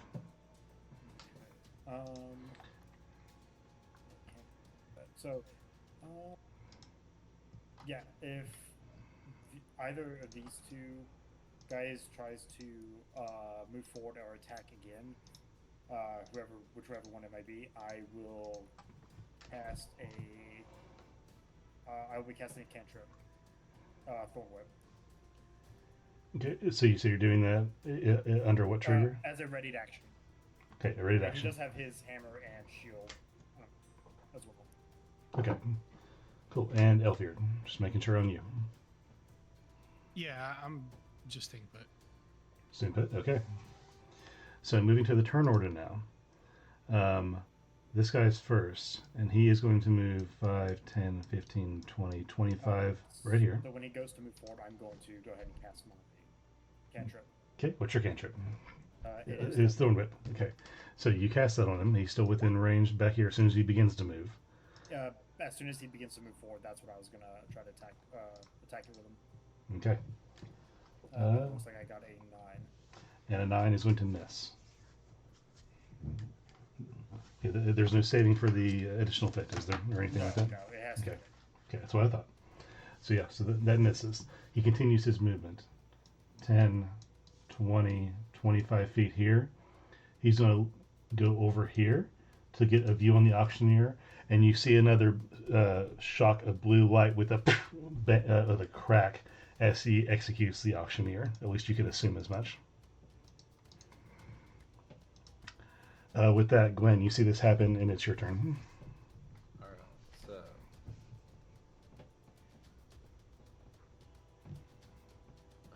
Like, if I go through this, is it still like 5 feet? Yeah, we'll assume that for now the chairs are not going to make difficult terrain at all for you. Okay. Give me 1 sec. How many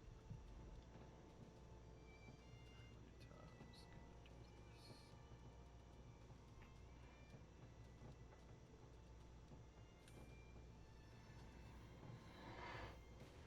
this? I'm just gonna go 5, 10. I get right up here. Do I see the orb around me? Yeah, you see the green orb almost shining on the ground as it's rolling, and it's beginning to almost going to roll into the chair. I'm gonna grab it. Okay. You can add that to your inventory.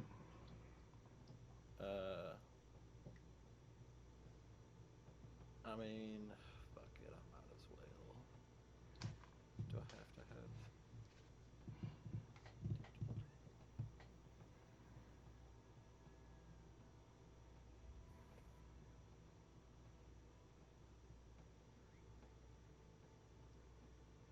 No, I'm just gonna action dash. Let's start trying to get the hell up out of here. So it's 25 feet, so 5, 10, 15, 20, 25, 30, 35, right there. Okay. And finishing your turn, Smitty, you see Gwen sprint up, jumping over the chairs, grab the thing off the ground, and turn and run back as fast as she can, the same way she came. Well, fuck. Sorry. Is there a... Let's see.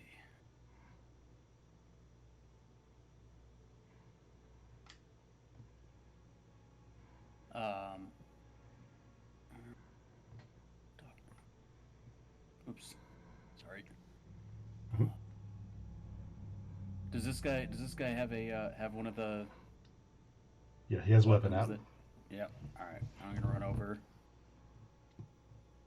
and swing with my rapier. Okay, you take out a rapier and try and slice this guy. What's the roll on that?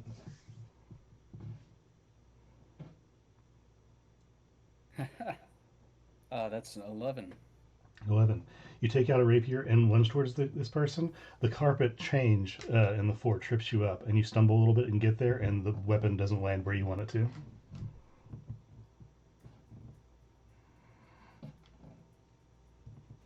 That's it for me. Okay. Elfir, from the back, what are you doing? You see open battle starting to commence.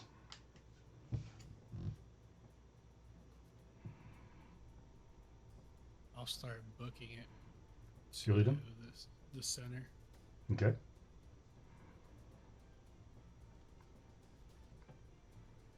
Are we doing just free roam, or is it the what's it called? The speed, normal speed. Yeah, this is full turn now.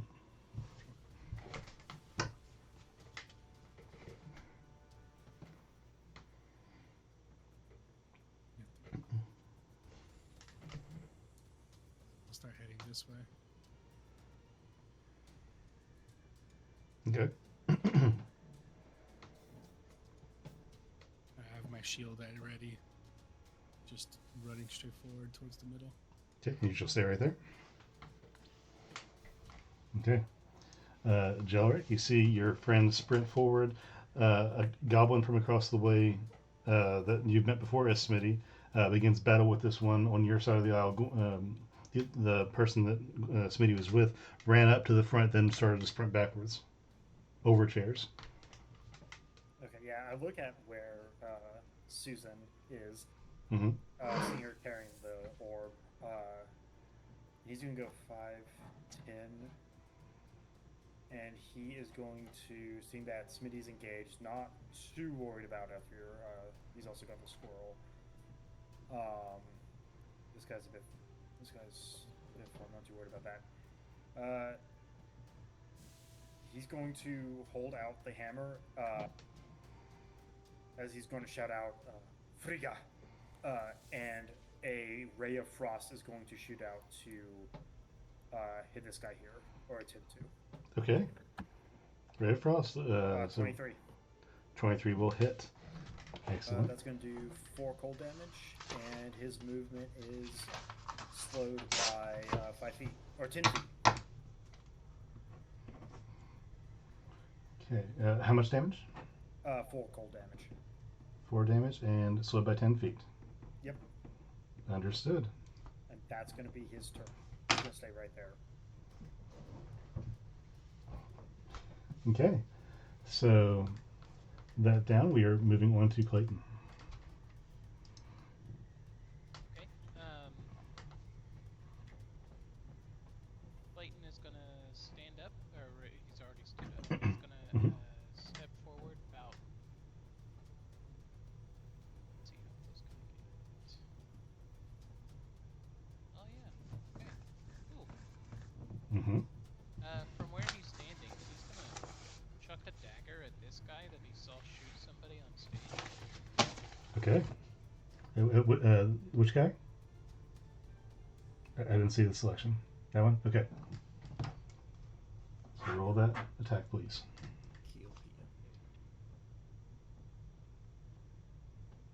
I won't perform.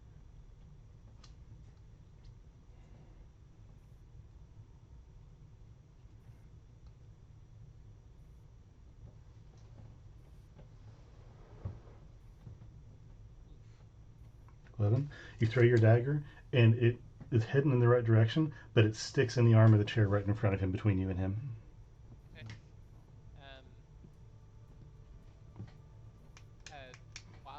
While the dagger's in the air, he's gonna start to move, and then sometime after the dagger hits the couch, he'll get up there, Mm-hmm. and he's gonna punch as well.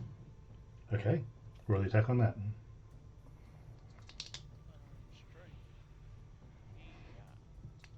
Yeah.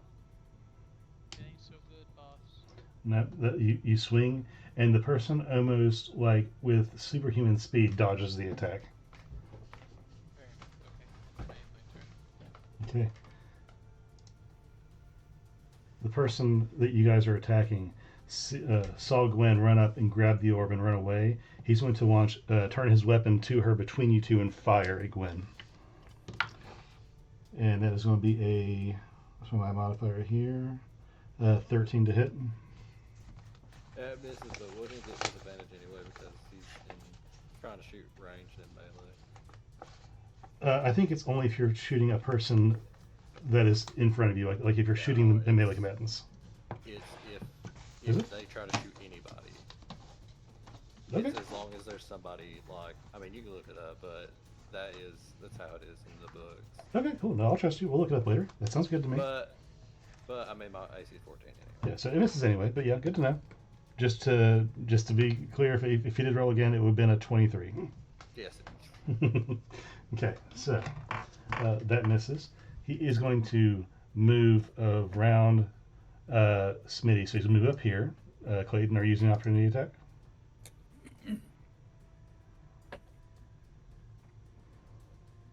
Clayton. Do what? This guy's moving out of your range. Are you using an opportunity attack for your yeah, reaction? Sure. Okay. Sure. Yeah, I'll just grab the dagger out of that couch and swipe at. Well, the dagger would be a bonus action. Do you have one of those left? Unarmed strike. Okay.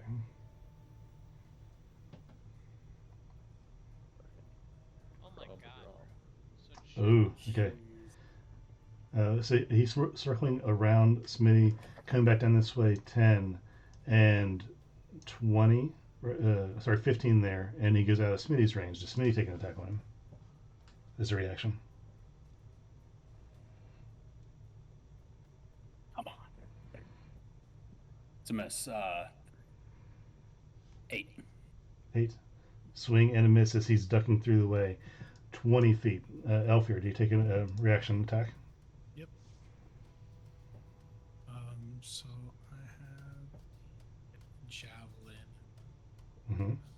Should be thrown or melee. What'd you say? I think it's thrown or melee, isn't it? Yep. Yep. I think so. Nice. Okay. So that is going to hit. So roll the damage on that. Kill him. Fuck him up. Oh, 9 damage. I see it there. Sorry. Okay, 9 damage off of him. Okay. He does not seem. He seems hurt, but not phased.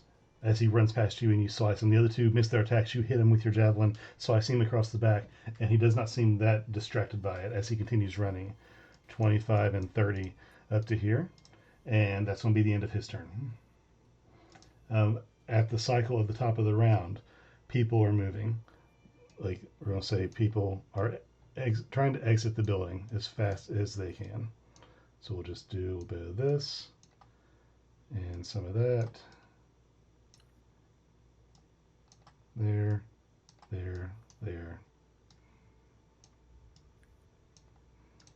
Okay. The other one, now having completed his mission up top, is going to come down the middle of the aisle. 10, 20, and stick right here. He's going to see his compatriot over there with Gwen. He's going to take the cue and shoot after Gwen that his friend is chasing. His shot on Gwen is going to be a 7. That's a miss. He has nothing else he can do at this time, so we're going to cycle over to Gwen. Gwen will pet her chest, and there's like this faint golden aura that goes around her, and I'm casting Major on her myself because I forgot to. Okay. So that's your action? That is my action. I didn't mean to hit that. That's fine. I am also going to grab the hilt of my rapier, kind of pull it out a little bit, not fully all the way. Mm-hmm. She is mostly doing this so she can activate her blade long. And Okay.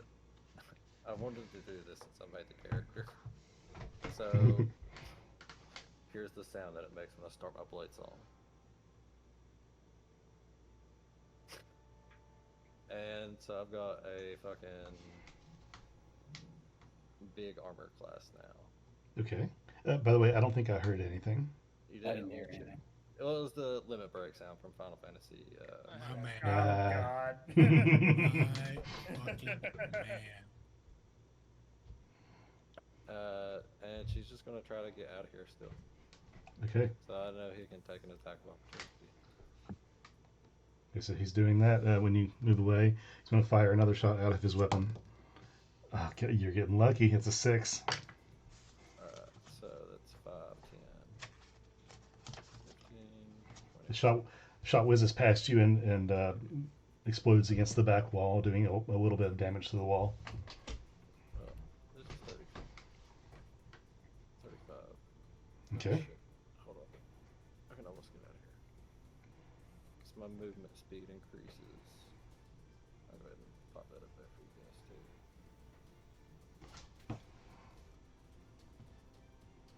I got 40 feet of movement. I think I try to like blend in with the people that are trying to leave. So I get Okay. like right there, I guess. Okay. I forgot to add this third guy to the noticed. thing. So my bad. His loss. We're gonna roll it now, and Turn. it's 7. So we'll flop him in there at 7. Okay. Is that your turn, Gwen? Yep, that's it. Smitty, the person ran past you and is attacking Gwen. The other person shot at Gwen, and the room is vacating. What's your move?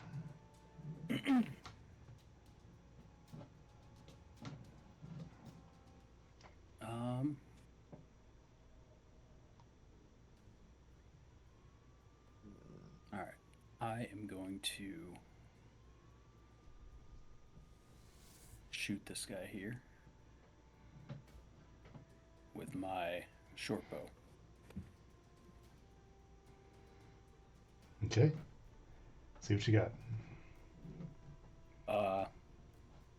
21. 21 hits. Roll me some damage, please. All right, 1d6 plus 3, 6, 7, 8. And then I have. Are these regular? What size are these people that I'm fighting? Medium. Then Show your fury.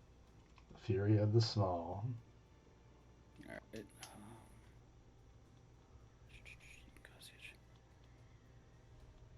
Proficiency bonus, so that's sorry.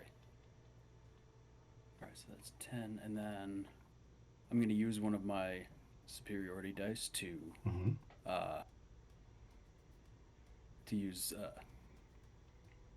disarming attack. Oh, okay. Hell yeah. Heck yeah. And so I'm at 10, and then I roll another. All right, so 14 total. So 14 total damage, right? And he will drop. I want him to drop that weapon he had in his hand, the Okay. shooty one. Okay, is it Make a strength save. strength saving throw? Okay. So with your attack with your bow, you aim at his hand and do a lot of damage to his arm.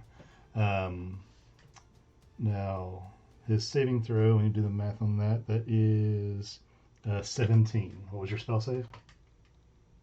Spell save? Or the save for the whatever that is? It's gonna be 8 plus your proficiency plus your stat that you use. Yeah. So 12. 12. Okay, so he makes the save. He does not drop his weapon. Balls. And curiously enough, you notice that you did damage. You struck. He made the save, but the damage does not appear. Both the bit of damage that Elthier did to his back and the damage that you've just done does not appear to his body.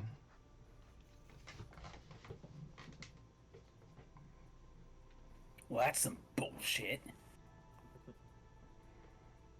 Doing all this fucking work for nothing. So, is that everything you're doing right now? Are you moving or doing anything else? Yeah, I will. I'll go. I'll use my. No, I'm gonna stay right here. Okay, excellent.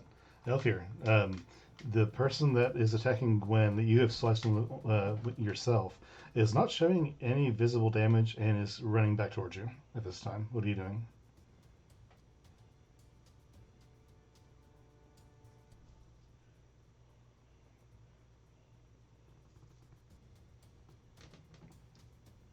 Elfir. Yeah, I'm thinking. No problem. Just want to make sure you heard me.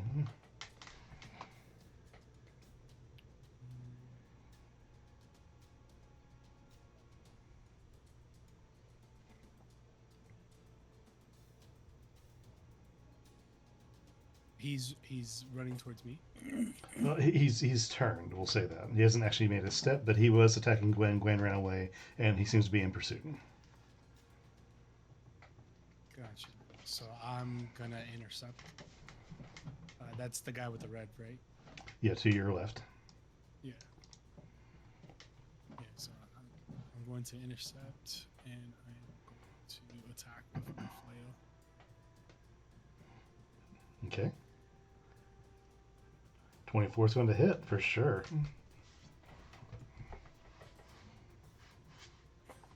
And 11 damage. Tell me how you end this guy. So I'll use the flail to sweep his legs, and as he, kind of levitates from, being swept or whatever, I'll slam my flail back down on his chest. Fantastic. As your flail comes down, you hear a weird metallic wooden crunch as the illusion of the man drops in front of you with his demise, and the Warforged lays dead on the floor before you. Sneaky bastard.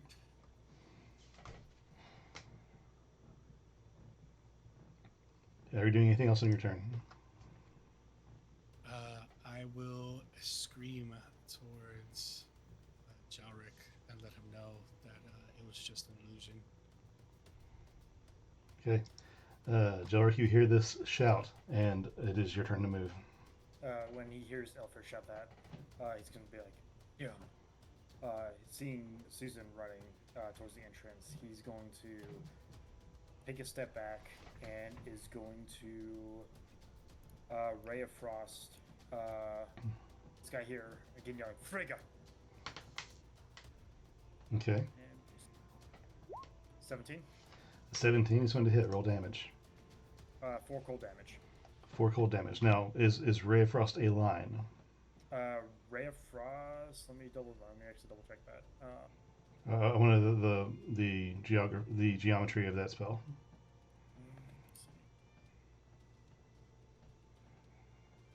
It says a frigid beam. A beam, so it's a line. But Okay. it does not say a line. Okay. So Yeah, I'm going to say he's definitely aiming it so that it's avoiding. Oh, that's not it. It's aiming that so it's avoiding this guy in front. Okay, so you're trying to avoid that guy. Gotcha. Mm-hmm. And you said it was a 17? 17 a hit, and he's got 4 cold damage, and his movement speed is reduced by 10. Okay. I'll say that's reasonably possible. Damage taken and minus 10 speed. Understood. Okay. Yeah, the frost goes through, and you see it like encasing over him, but like the actual frost of the spell, the damage taken, the freezing of his body is deeper than the illusion on top of him, and you can now see through the illusion since he's taken damage in that way that is not level with his body in the front. So you now see that he is a Warforged. Let me drop that on. In that case, he's going to take a step back, and that is going to be his turn. Okay. This guy over here is going to move 5, 10, 15 here. And he is going to take something off of his hip. It looks like a ball. He does something to it and throws it in the general direction of Guinevere and Jalric right here. And I need you guys to both make me a saving throw, dexterity saving throw.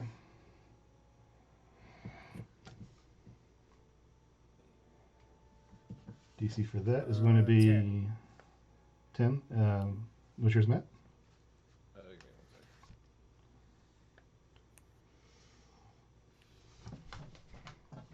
1 second.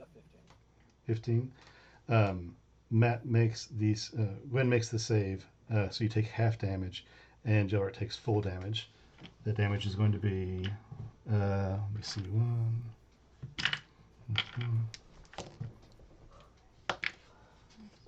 That's 18 damage, halved to 9 for Matt, for Gwen. What kind of damage? That is force damage. Okay. And that kills everybody in the vicinity. All these people are dead as this grenade goes off.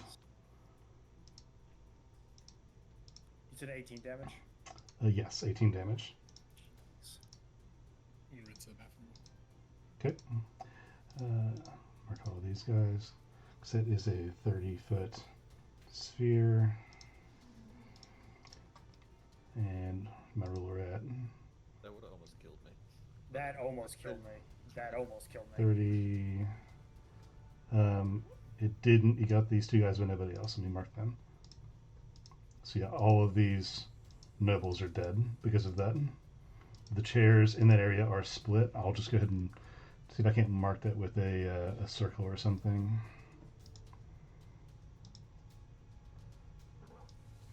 Something a little bit like that. All of the chairs in that area, tables are broken and scattered.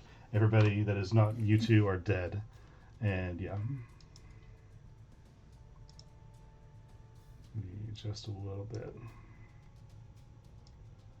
There we Was go. any of these corpses the one that had the wand? No. Damn it. God, can't get anything. Oh, this guy. Did any of them have the goggles? You don't see them, but you haven't. It hasn't came to your turn to look for them yet. Okay. With that, Gwen, it is your turn. I mean, who's the fucking law here? Like, who's supposed to be keeping the peace? Just get out of here. It doesn't matter. This guy, it would be the Revens, but this guy over here is actually, I forgot to remove him. He's vanished. Vanished. Yes. When a lot of the rich people and people that could chose to magically get out of here, he is one of the ones who did. Well, I mean, I'm like, what, 10 feet from the entrance? Yep. I'll just try to walk out the door. Okay. So Gwen walks forward and gets outside. We'll come back to you in a minute for that. So put a pin in that. Smitty, what are you doing? All right.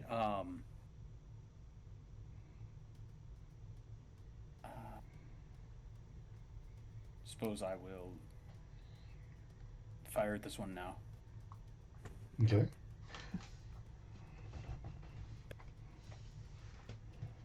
12 is going to miss. You hit the podium behind him. All right. Well, then I am just going to move over here and sort of like duck under the chairs and use my sneak, my nimble escape Okay. to hide. Understood. Reasonably done. Okay. Elthier, it is. Are you back yet or no? Okay. We're going to put a pin in Elthier's turn. Come back to that in a minute. Jillard, it is your turn. Alright, Jarek is going to...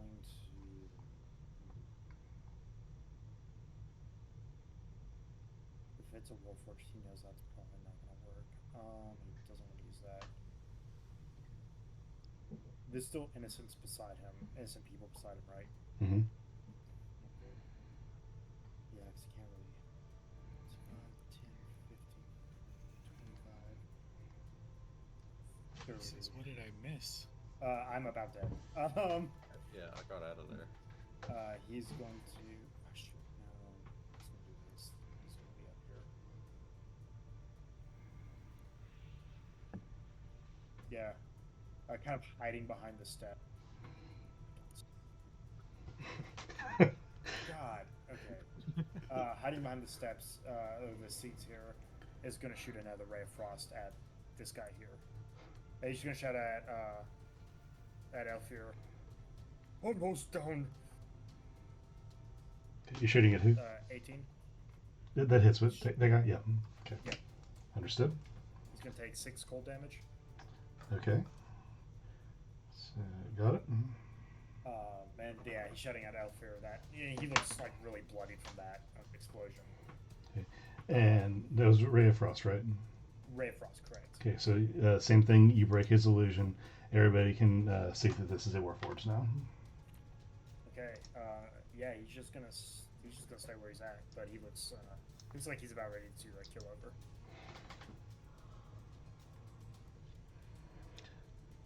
Okay. So with that, since our turn is cycled, I'm looking. Did I accidentally delete Clayton? I think you delete Clayton and the enemies. Okay. So just to be clear, Clayton, you didn't go outside or anything, right? Right. My bad. So.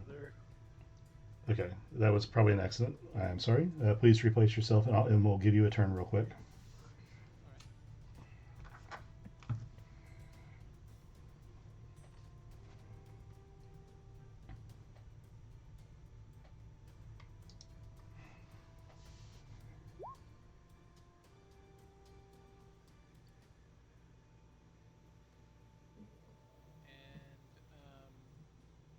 I will promptly move maximum distance towards the exit.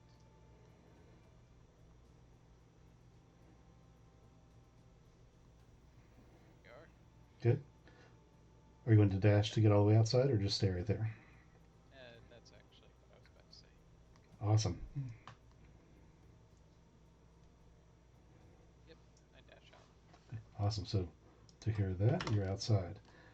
So before we turn cycle over to you guys, let me move over to here, just real quick. And outside, please place your tokens on the map. The 2 of you that are outside now. Or is it 3? I forget if Jarek is outside. No, No, Joe. Jarek He- kind he- of back towards Elfir. Yeah, he went to the left. Okay, right. Okay, so you guys are outside right there. Gwen would have a little bit of a lead, so I'll give you right there, following whatever else you wanted to do. Outside is a total crime scene. There is 2 fires lit, one at the raffle table, one in front of the right side entrance. There are people dead in front of the roped off area, and there are a couple nobles who are up against the roped off area, beating against something invisible that is not letting them move forward. And on the inside of that roped off area, on the right side, is one Warforged who is cutting people down with a sword. On the back side, you see that there is a dead Revan over here on the left, or left over here. 2 Warforged on the left side, 1 Warforged on the right side, who are all making gestures in front of them at the ropes. There is also a battle going on your left of the map, left of the building, of the auction house. So I'll ask you 2 out here, what are you doing at this time? So these people are like trying to be on this thing and it's not letting them out. They're trying to leave, but something invisible like a wall is just there, and they're pushing against it. They can't get past it. It's like glass, and while they're trying to push past this this invisible barrier, they're getting cut down. And where are they? Those people are right here. The bottom right. There's the same thing going on over on this side, but there's just one guy left over here alive, and he's looking around trying to find somewhere to go. But the only Warforged on the inside of this barrier is right here. Gwen will kind of like, kind of take a second. Oh, and that guy. observe Yeah, the sorry. situation. She'll notice this person that she don't know come out, but she's seen him try to kill the fucking Warforged inside, so she's gonna like motion to her head to try to go left, maybe. It kind of looks like there's a fucking way out right back that way. So Gwen's gonna start going to the left. Okay. You may take a full movement of action, a full movement of speed to do that. If I can get here. God. Is this Joshua Grant looking motherfucker? You don't know at this time. Don't know. This looks like a noble. Yes. Is he dead? Not yet. The Warforged is about to finish him off, more or less. Gwen's gonna fire a firebolt at him. Okay. She'll like grip the handle of her rapier and like she's got a little ruby at the bottom of it. She'll like lift it up a little bit and it'll just like get real bright, then just shoot a little firebolt at him. Okay. Roll damage on that, please. Or roll rather to hit. Nah, brother, I'll just roll straight damage. Just straight damage. 18. 18 will hit.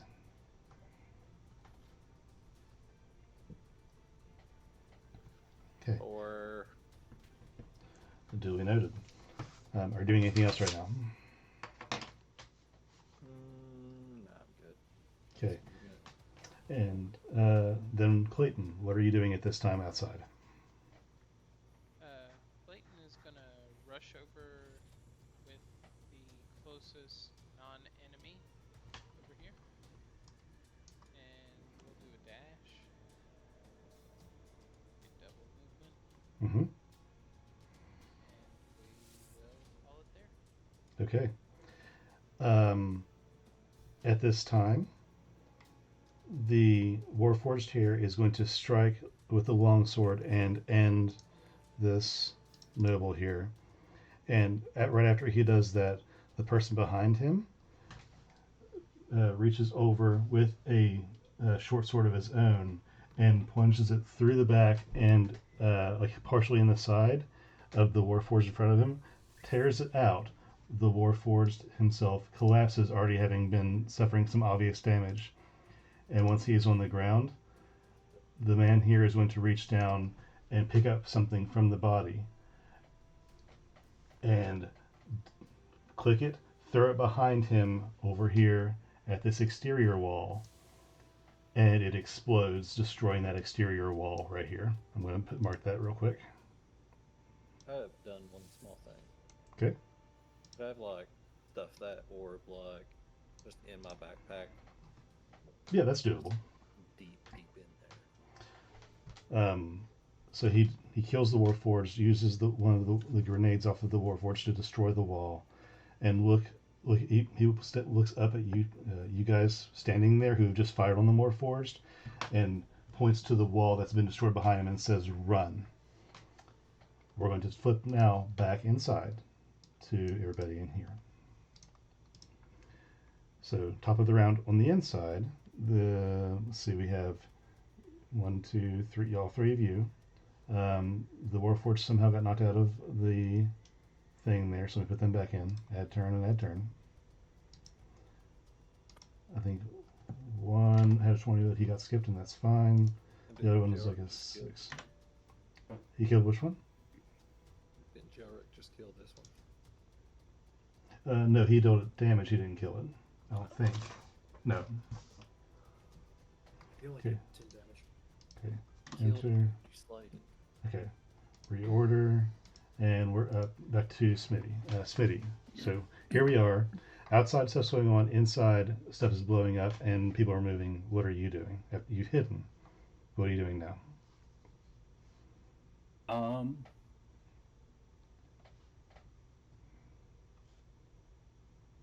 Well,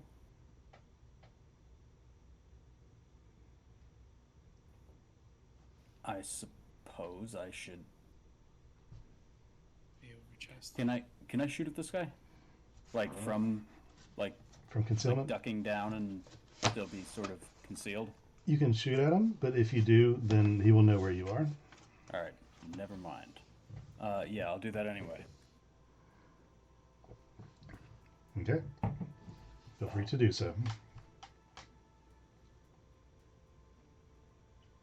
Nope. 11. Okay. Yep, that's a miss. All right, I'll hide again. Okay. Nate, if you hide, you have to move from the spot that you're in. You can move a little bit. Yep, Yeah. I was gonna like scoot down this way. Okay. Very good. Elfir, it is up to you now. I will hear Jelric screaming towards me, and I'll make my way towards him.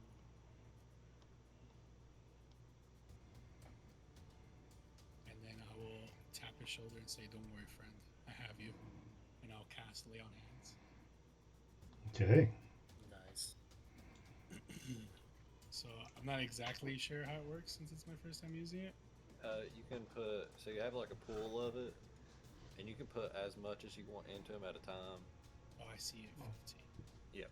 So you can put like 5, 10, you can put 1, 2. You only for one dad. You only for one help. Don't worry, buddy.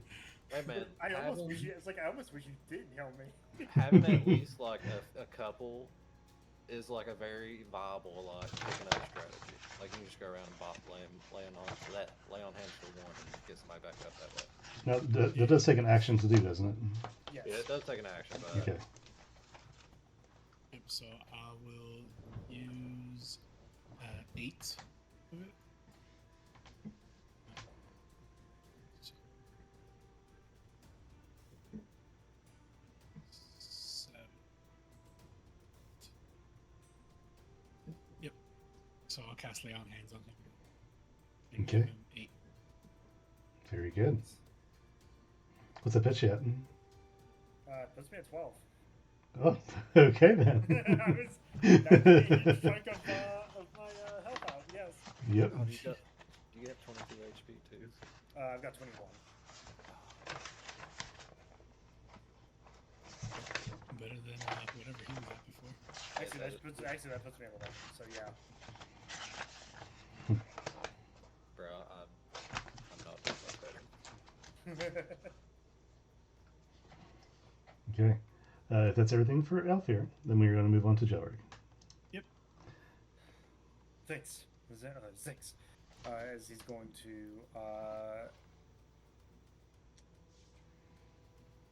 can't really use those.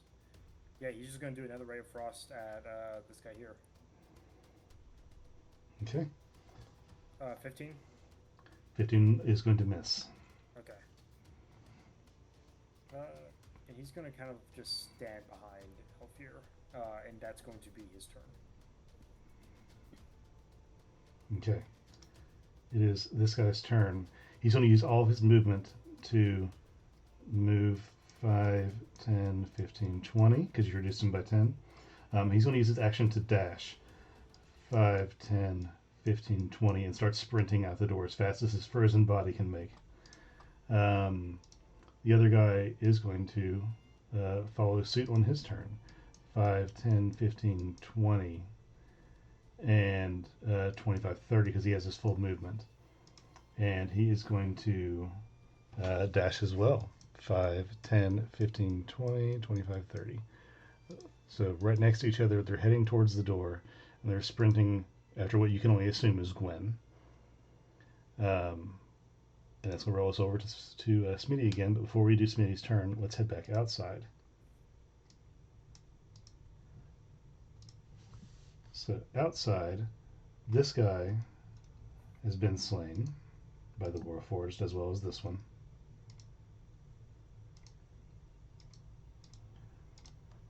The Warforged on the right, if I can move a map, is going to move in your general direction. Gwen and Clayton, seeing you guys run out of the building and away in that direction. So 5, 10, 15, 20, 25, 30. And this guy will have chosen to move in this direction to try and hide somewhere. Nothing else as far as that has happened, except for the entire area from the what was the coin toss back to the wall is covered in a layer of dust and is effectively like what's the word I'm looking for? It's cloud covered. It's not darkened, but it's like you can't see through it. It's opaque. Like hazy. Yeah. So it just rubble, bits of dust just clouding that entire area, so you can't see through it. Where is that hole that he blew up now? It's the green hole, the green circle there. It's the part of the wall that's gone. Okay. Or, Way back. yeah, or assumedly so. And that's an exterior wall of the city of Zlosis that goes outside of the city. Okay. So we'll ask Gwen first. What are you doing?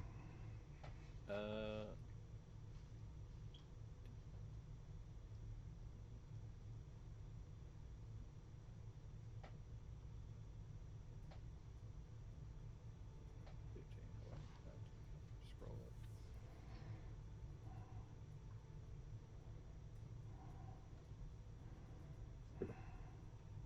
Alright, she'll get right there. I'll action dash. Okay. I need you to make me a dexterity save, I believe. Let me double check my notes. Yes, do a dexterity save twice, please. One's a 7. Okay. You know what? No, it's not. I want to use my inspiration. Okay.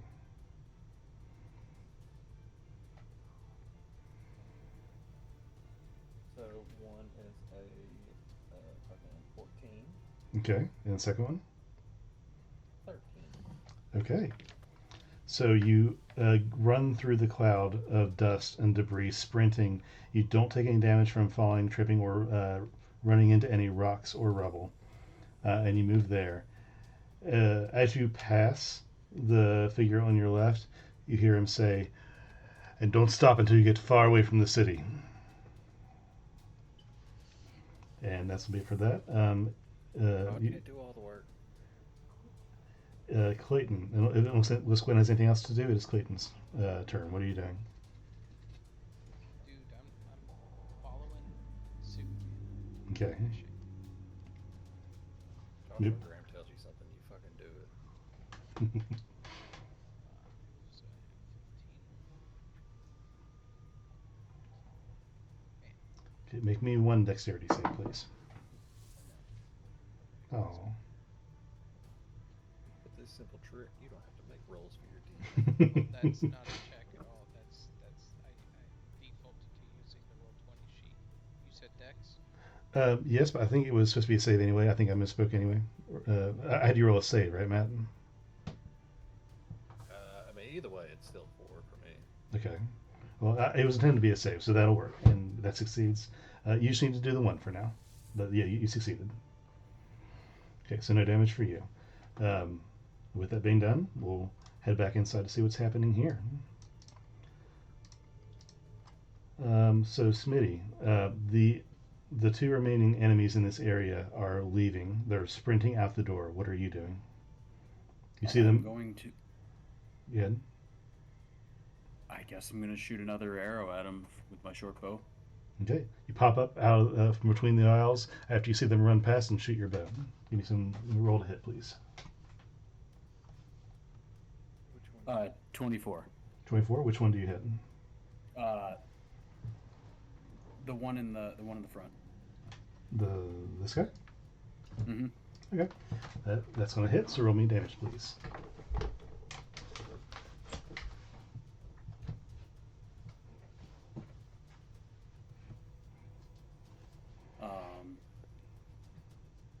That's gonna be 6, but I'm gonna use another one of my superiority dice. Okay. So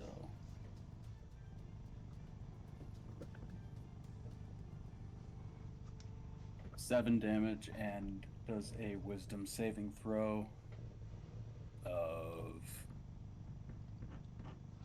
14. Okay. Wisdom, not this guy's strong suit. And he rolled a nat 20. Son of a bitch. You brought that into existence. Okay, are you doing anything else? Nope, it doesn't look like they're really interested in us. Okay. L3, you see these guys leaving. How do you react to that?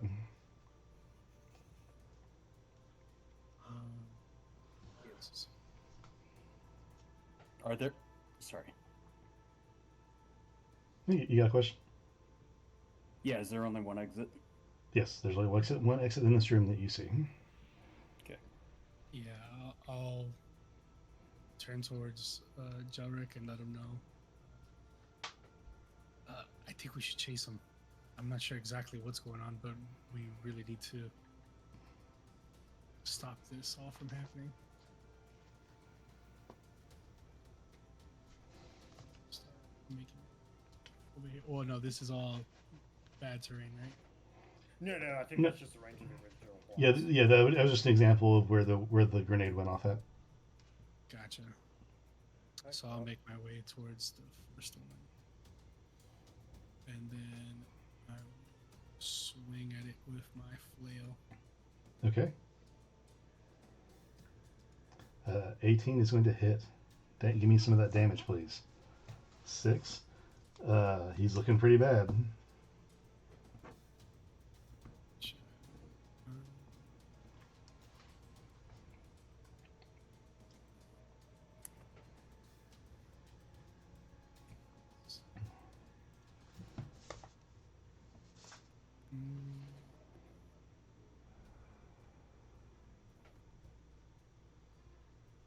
Yeah, that'd be it then. Okay.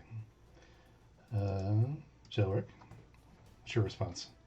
Doug will nod as Ether says that, or it says that.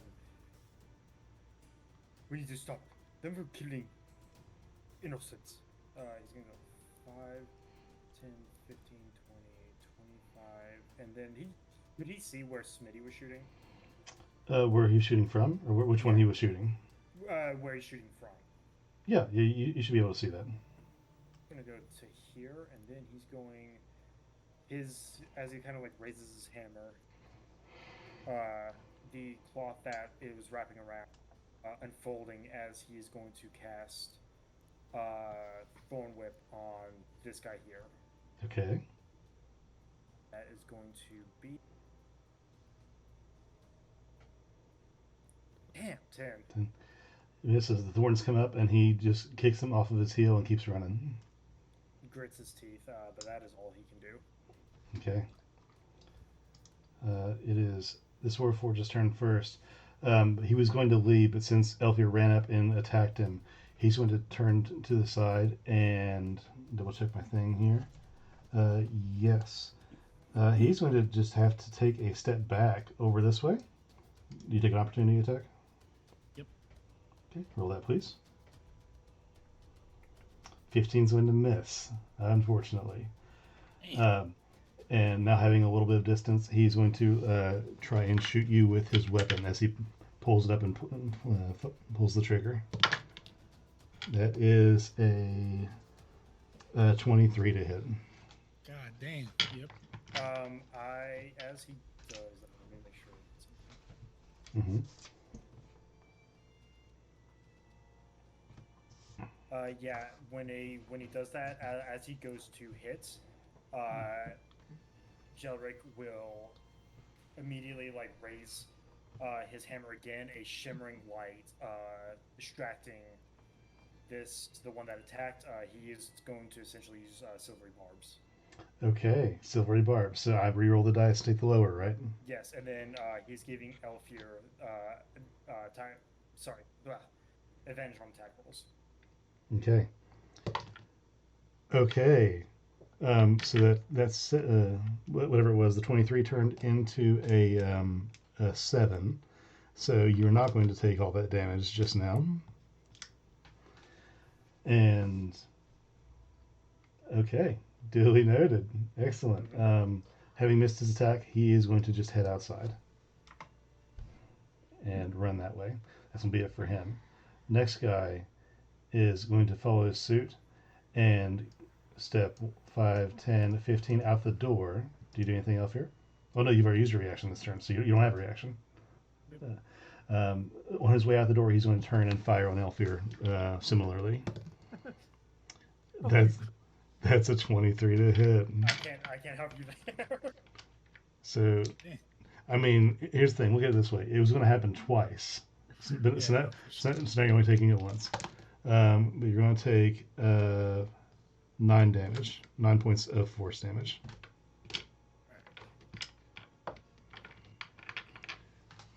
and he is going to be gone. That cycles everybody in here. Just for point of note, all the people in here are just cowering at this point. They have stopped. They've gotten down. If they're not dead, they're lying on the floor and trying to be out of the way because the exit is exploded and they don't have anywhere else to go. Flipping back over to outside for a moment. Now we have my things here. We have 2 Warforged coming out here. So that's there. Let me close that. So we have Gwen and Clayton still to go. What are you guys doing? Gwen first. I mean, I've got more than enough movement to just get out of here. Okay. So if you're doing that, roll me the one more dex save. 15. 15. Where'd my chart go? Do. Oh, what the heck? Oh, there it is. Yeah, 15. 15 makes it. So you are gone, and you are outside the city in the outskirts. Clayton, what's your move? Yeah, same thing. Dash to exit. Okay, roll me 2 dex saves, please. Yes,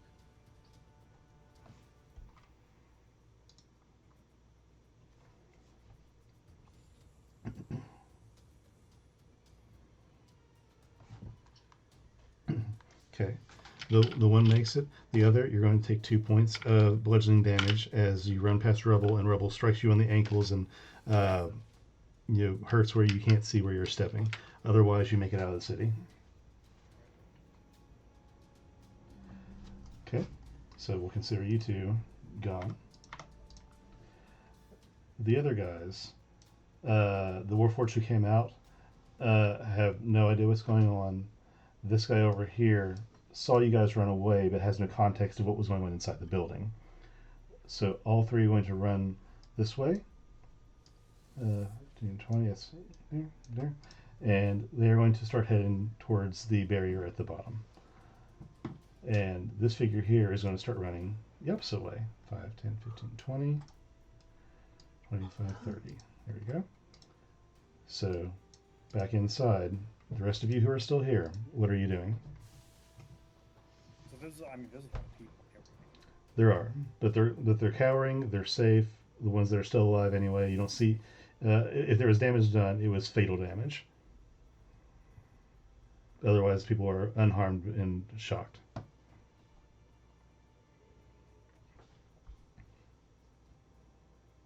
mean, I'm just trying to work my way to chase. Now, I will say, Jelric, the person to your right on the ground there is the poet you were talking to earlier. Ah, fuck. Bro, why they gotta do that? No. Damn. Well, I'm gonna go over to this Warforged. Mm-hmm.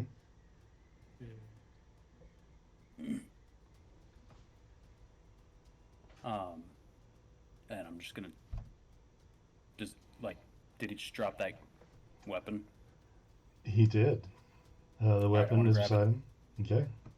You can now add, for your purposes right now, we'll just call it a Warforged weapon.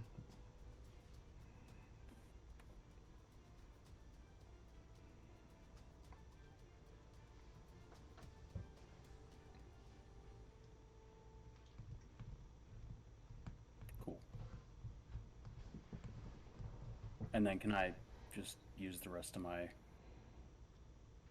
dash action to... Yeah, sure. Yeah, moving over here costs movement. The bonus action was to pick up the item, and you have an action in the rest of your movement still. If you wanted to dash, then you could double your movement again, or double your movement. No, I used dash to get all the way over there. Oh, did you? Okay, gotcha. So yeah, So you should be all set then. that was my full movement. Okay. Search the body. Elfir? Like I said, I'm just booking it outside. Okay, so you're heading out, and you're outside and gone. Then that leads us to Jelric. Jellic is gonna walk over here.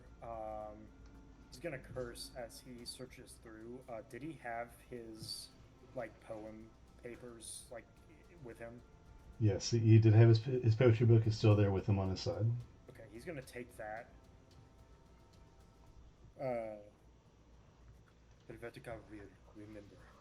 And then he's gonna go 5, 10, 15, 20, 25, 30, and he's gonna stop there. Okay. Then let's head back outside just for 1 second. Shouldn't take long. So, Elvir, please place yourself down. About right there. And you see the Warforged here move down to the barrier and congregate around this barrier looking at the Warforged on the outside. The other ones are just staying put and haven't moved. This guy seems to have gone somewhere. And this guy also seems to be gone. So this is what you see coming outside. What are you doing? I'm looking around to see if anybody is in need of help. Like Quick, the injured ones. okay, quick perception. Looking around the area, you only see the congregate of wood and metal beings on to your figure would be on the left down there, looking that direction. Everybody else that you see is on the ground, unconscious or dead, and there's a lot of people. There's some fires going on.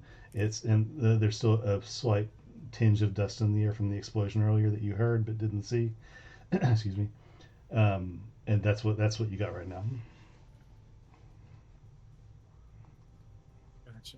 I guess I'm gonna start making my way. Are you sure about that?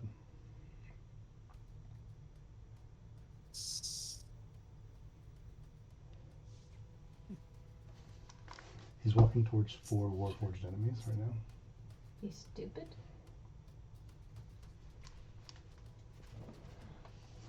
Okay. Can I look over? Like, do I have a better view of what's going on over here? Being that Other than a close, congregation of just metal. on the outside of the fire, or rather on the other side of that firelight from you, is a congregate of 4 Warforged looking at another one on the other side of the roped off area, and they seem to be talking. Nobody's moved, and they're all facing each other right now. You're obscured because there's 3 people blocking you from the one on the outside looking your direction. But they seem to be talking, and it's in a very hurried fashion. Is it English? Like, what type of language is it? Can I understand it? In the chaos of the moment, I'll tell you that it is common, but it's in a very rushed fashion, and they're talking to each other in a fair distance away from you with a fire burning behind them. Not to mention the ring in the ears of the battle that has happened to you just in the moments before. So I'll tell you that in this little bit, you're able to catch that they said they don't know where the orb is or the girl that took it. Gotcha.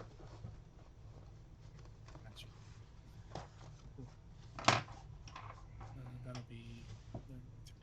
Okay. Now, Joe, did you see you made it outside, right? No, he's right at the entrance. He's Right. he's about 15 feet from the entrance. Okay. So then we'll head back inside for a minute. So Joe and Smitty first. What are you guys doing? I'm gonna head out as well. Okay, so just going out, both of you. Can Jellic see what is happening on the outside? Like, are there any Warforged?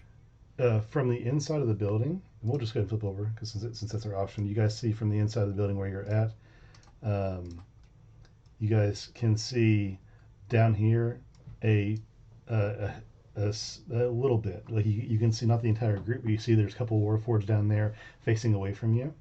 and then you see Jelric going towards it. I'm sorry. You see Elfir. I'm not running towards it. You see Elfir going towards the group of enemies. Where's Gwen? Gone Gone where? to the forest. She got over the wall. Yeah, she went through the wall. That's my girl. So we'll go ahead and say that both you guys can place your tokens on the map, please. Both. Before Jelric leaves, Mhm.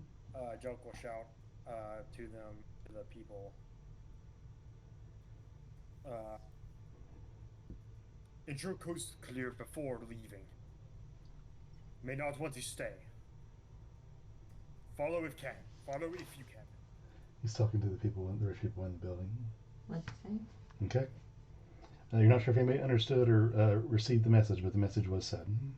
Yeah, he's not shouting that. He's not seeing if anybody actually listened. Mm-hmm.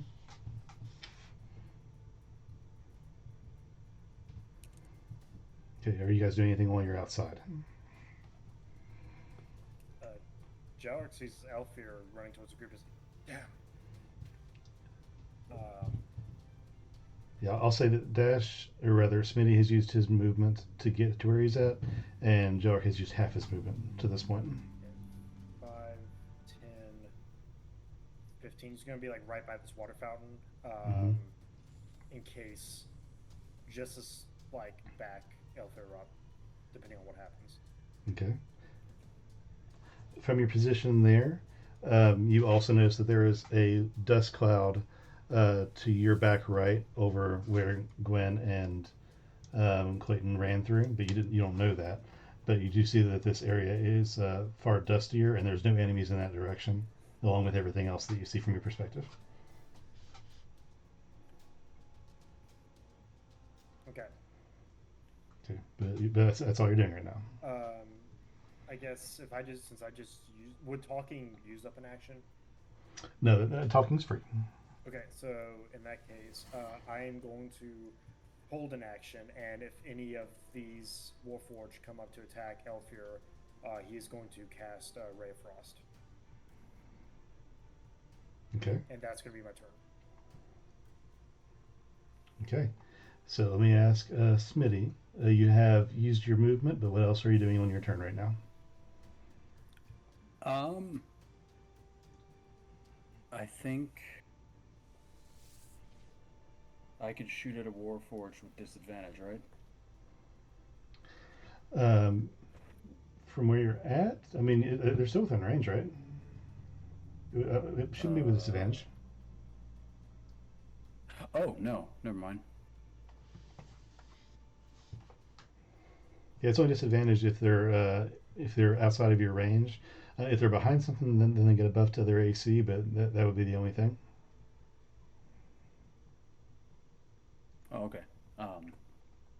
Then I will take a shot at this one. Okay. So 15.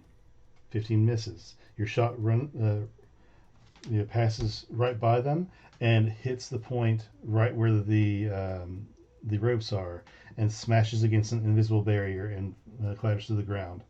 All 4 of them turn around and look in your direction. Okay. Hi. So, I'll just ask this before we cycle out. I'll give Elfir 1 turn, and then we'll put them in the roster. And I'll tell you what they do. But first, let's look at Elfir because he was here first. Oh, it's my turn now. Yeah, we'll say it's your turn right now. So I'll turn around and I'll see Jelric come out, and I'll work my way towards him so I could share the information that I heard about the orb. Mm-hmm. Okay.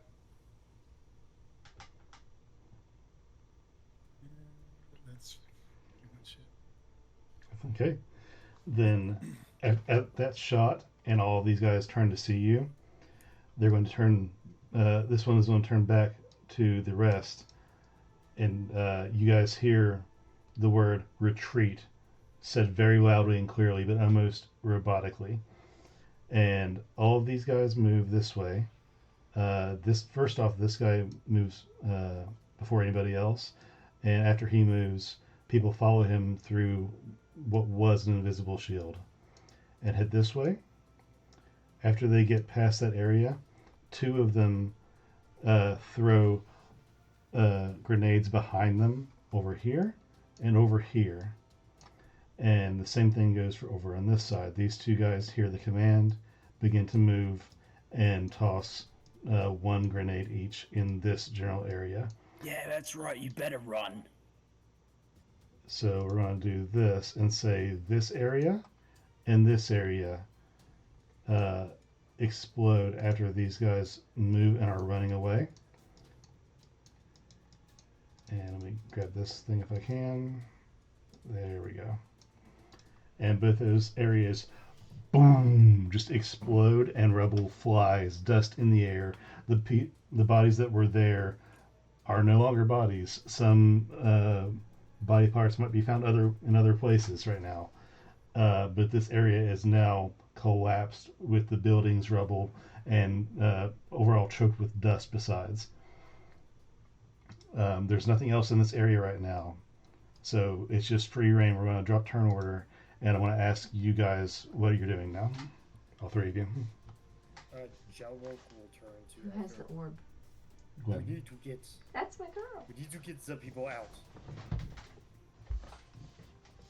Yeah, I agree.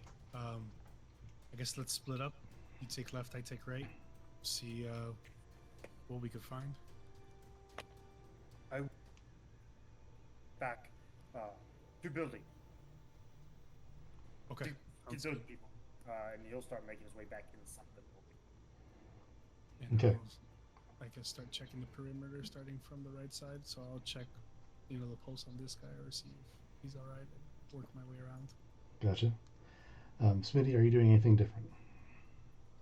I mean, I'm just gonna go in and wait. Are we getting the people out of the auction hall? That's what Jalrok is doing.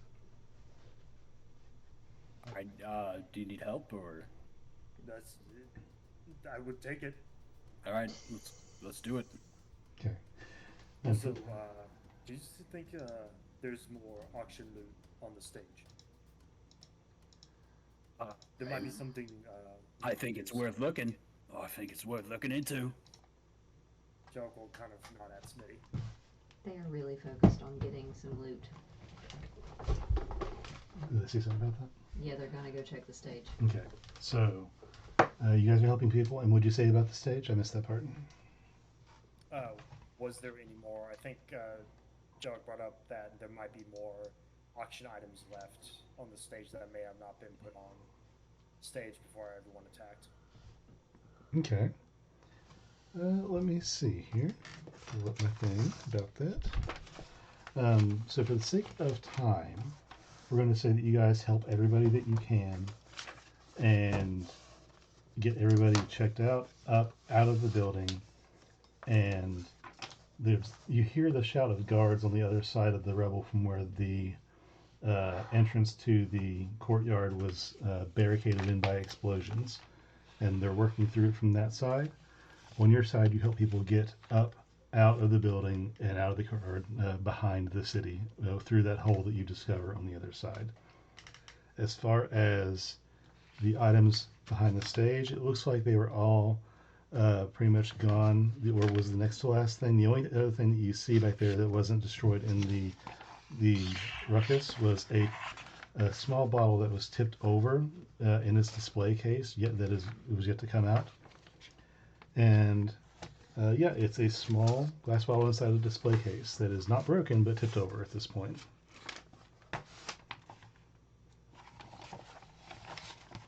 No, I think we should take it.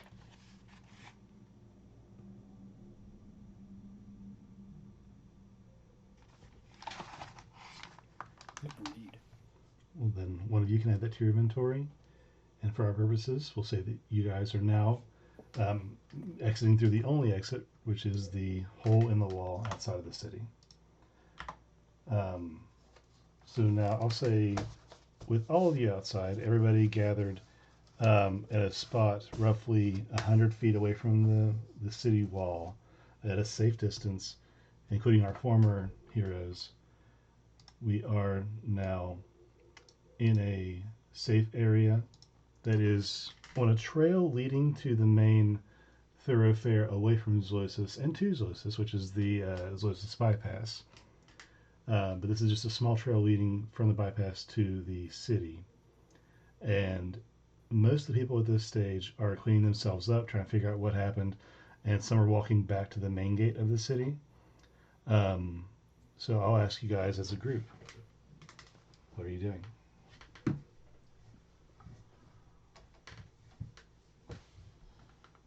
Well, I think for a little bit of time, Guinevere and Clayton would have become acquainted. They're like, hey, I seen you running out of there. Or not. Guess I'm just talking to my fucking self. Maybe. Alright, I guess Clayton's just depressing. I'm here. Yeah, and it's only been a matter of about 30 to 45 seconds from the time that you left the city, from the time that everybody, vacated the courtyard, more or less. Not like since the people were helped, but since the battle was ended in the courtyard, and then people got helped and out.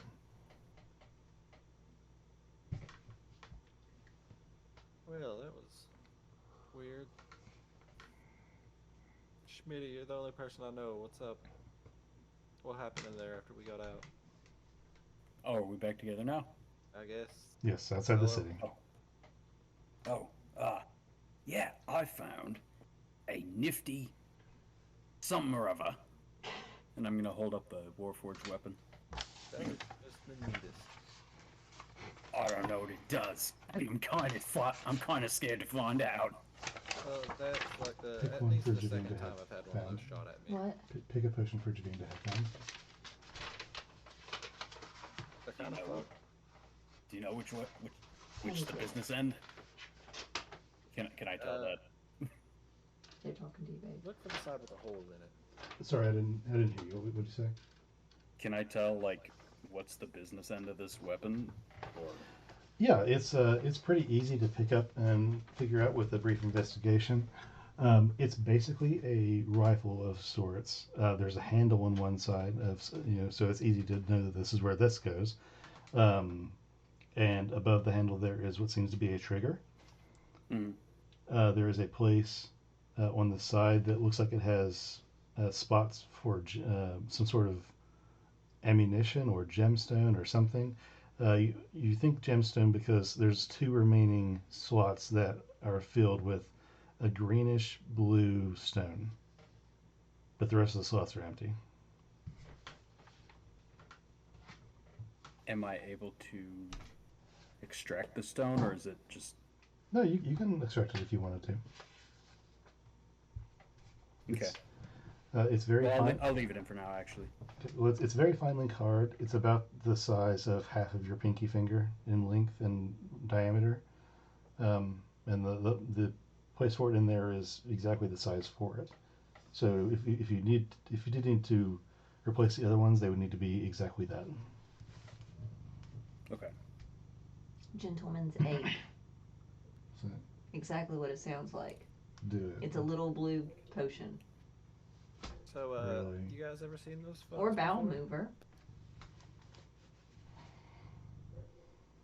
Nah. Jorek is like breathing a little bit heavily, but he's gonna shake his head. Well, my friends, you Or have sleeping seen your pills. first visitors from Sure. another plane of existence. Well, it has to be a potion, like a liquid. What's that? Jorek raises his eyebrows at that. You can be Seems more like than a minor assholes to potion, it's me. whatever. Yeah, they're not very fucking nice. Were they contract? I seen a group of them down in Carbide Mines. How long ago, Dustin?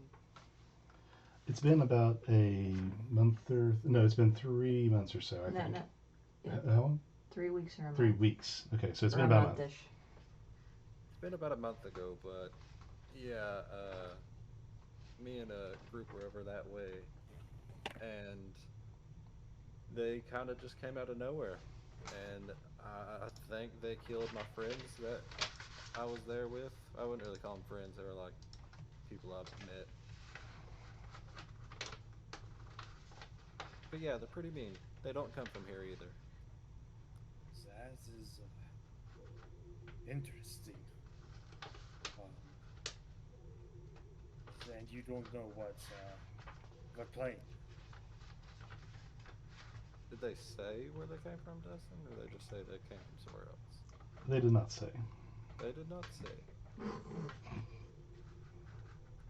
Well, no, Jailbreak's definitely intrigued.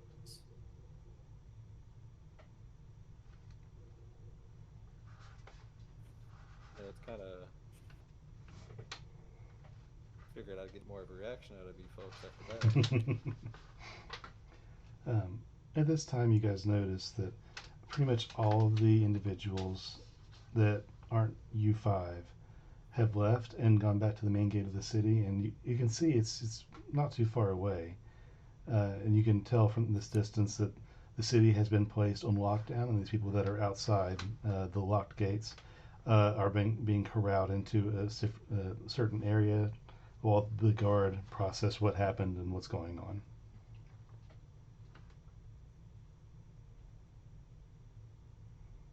No, we did save those people.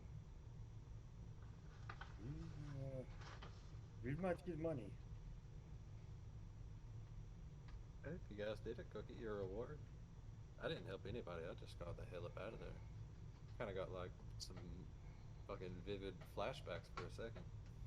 That must have been for best.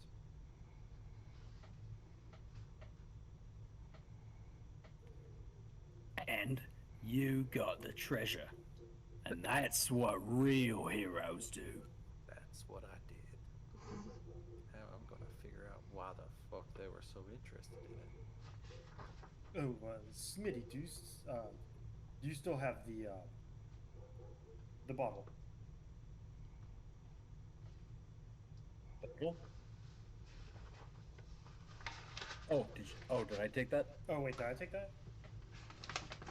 I was gonna let you Yeah, I'll take it.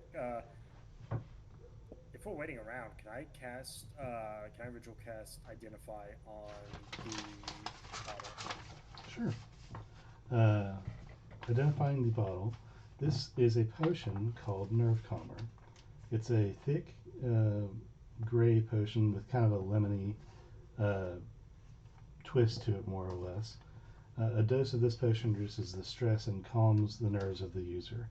It's highly popular among entertainment figures, bouncers, introverts in general. It's been prescribed to certain people with phobias that are applicable, and each bottle contains 20 doses.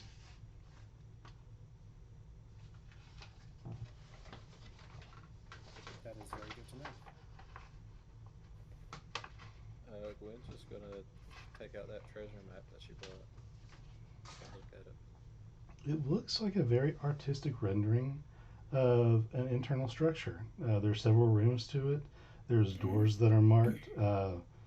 Parts of the floor have been marked with red about don't step here, and a pit has been identified and marked. And it's just a weird floor plan for a place that has no name on this map. Like I'm ever gonna find where the fuck this is supposed to go to. Oh well, she folds it up, puts it in her backpack. I almost want Torin to say language. So, gentlemen, anything on the agenda? The food in yes might be good. Yeah. Yeah, I think that's been enough adventuring for one day. And Smitty will like try to spin the Warforged gun on his finger, but fumble the shit out of it and drop it and like Shoot it. Kill us. no, the safety's on. Picking up the weapon, You look up, Smitty, to see something coming towards you on the road. It looks like a wagon from Zlosis. Like somebody has managed to get out and is in a wagon heading away from the city. But they're on the one road heading to the main bypass, which is where you're at. So they're coming towards you. Hey, I have an idea. Let's not be here. Let's get out of here. Let's not let them see us. All right.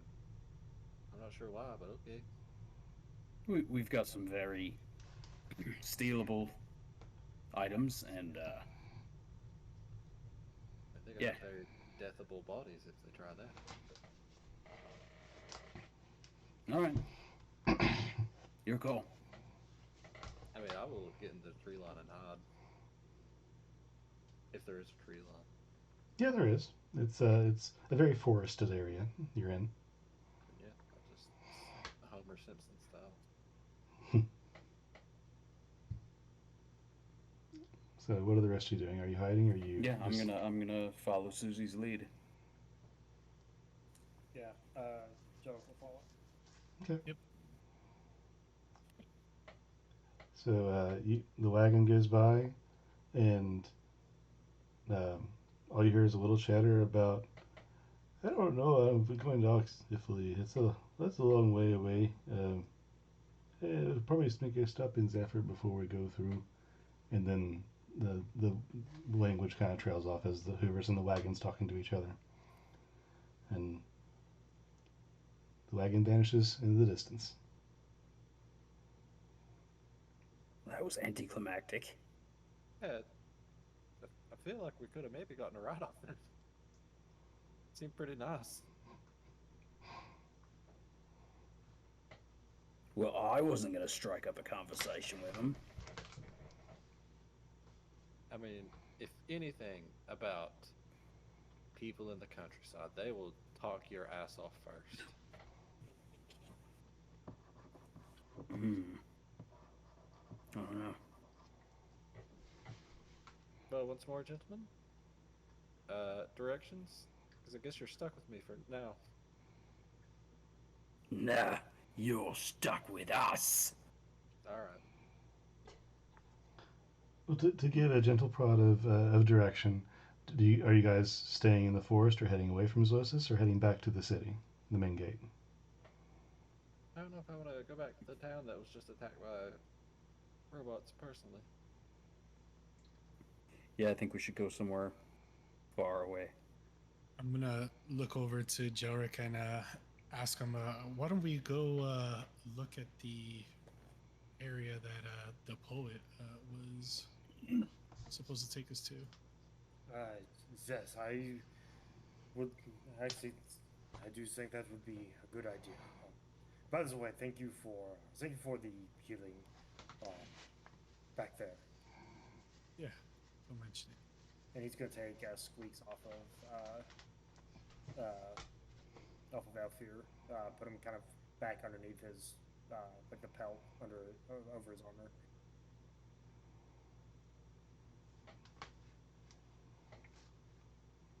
Okay. I think this would be a good plan. I did grab this, and he's gonna show the poetry book from Ellen. Oh. I would it did not seem right to have it forgotten. For sure, it'd be a shame. We'd be doing him a disservice. We should probably take a look at it. Maybe we could find some hints. True, and we'd like to. I mean, we're going to New Zephyr if that's the plan. I would not mind seeing Helvetica myself. Yeah, agreed. I don't know who that is, but new place sounds cool. Except I say that all in an accent because I forgot about it. It's like we all look at you like, hey, what happened to your voice? So the plan is to travel onwards? Yeah. Onwards. Sounds as good a plan as any. Well, if nobody's opposed and that is the plan, Ben, let's fast forward to somewhere along the road. You only have about a quarter a day travel left before the sun begins to go down a little bit to an uncomfortable level for travel. And as we wind down and you find yourself traveling the road, at least on some portion of the road, headed towards New Zephyr, and you are forced to either travel through the night or stop and make camp. Make camp. Yep. Okay. Change things up a little bit.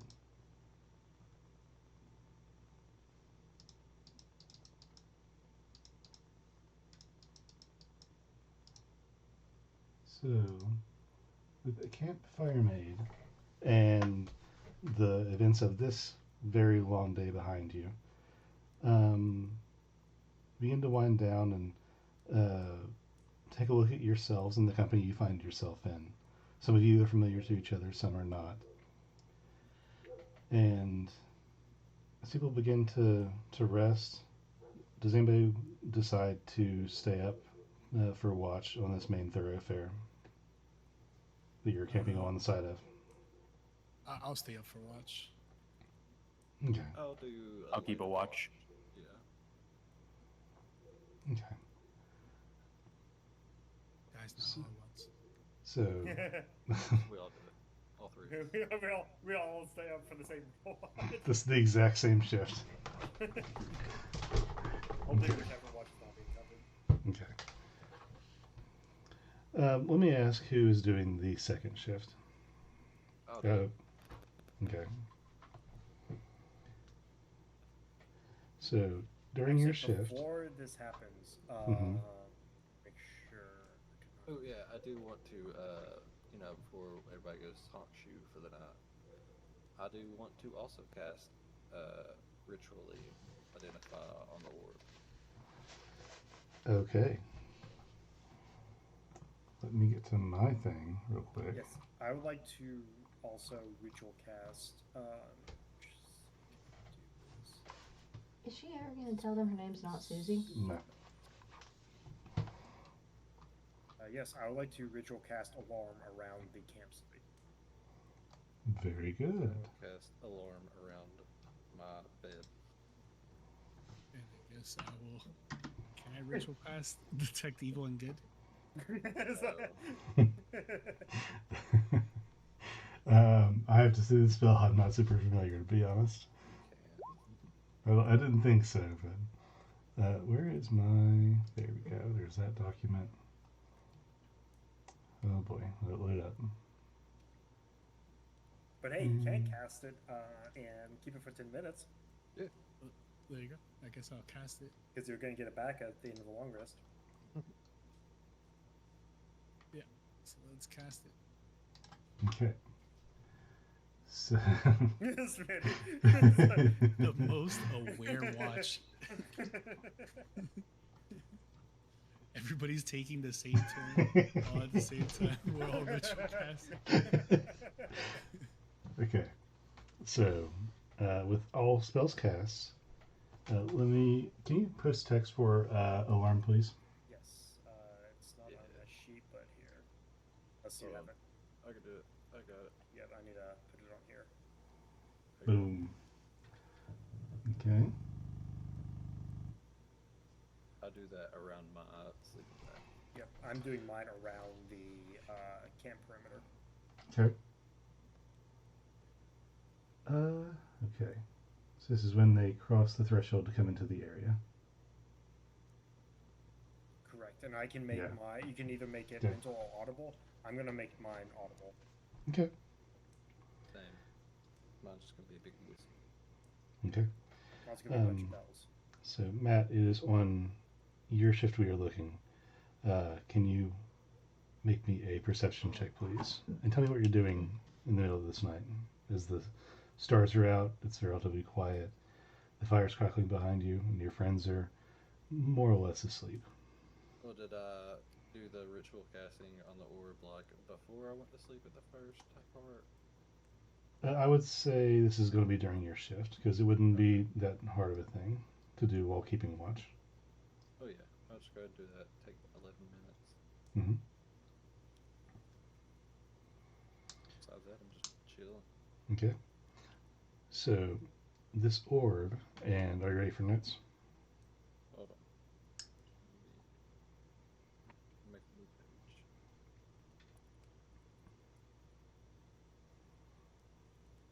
page. It just sets everybody's alarm spells off at the same time.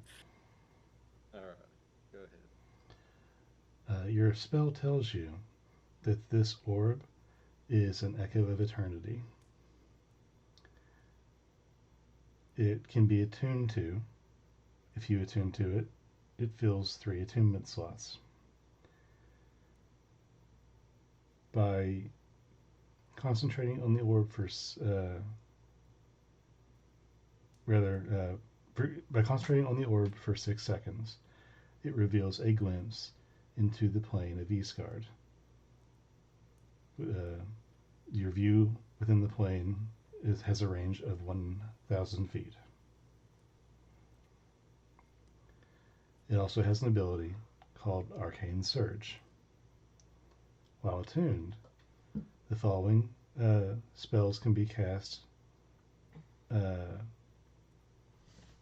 with some modifications. I'll get you those modifications later because they're not on this page, but I'll get you those spells later.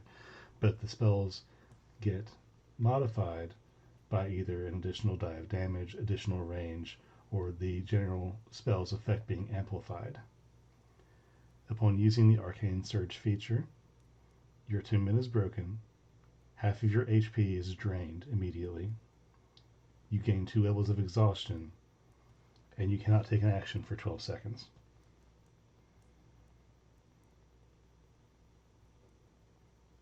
That's all you know.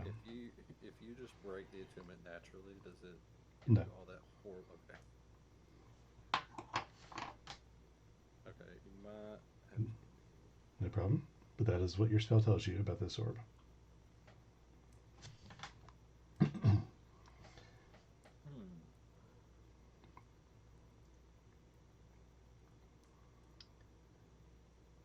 And as you're focusing on the orb, everything seems calm.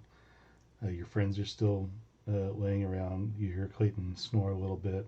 Someone's stoking the fire. You hear animals in the outskirts just move around.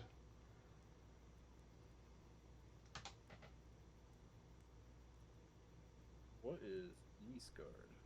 Do I know what that is? Eastgard, by the identifying spell on this orb, is you would know that this is a different plane, a different dimension of existence that is parallel and similar to this one, but in a different dimensional space. That is the extent of your knowledge.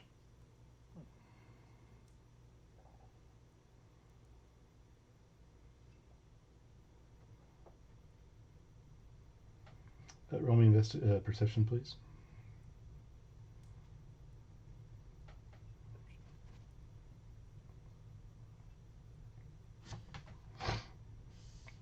Where are we? 15. 15. Okay, and we're about to wrap up here. As you finish with your orb and try and get your bearings and everything, you pick up something that you didn't notice earlier. Was that earlier you noticed that I said all your friends were asleep and someone was stoking the fire.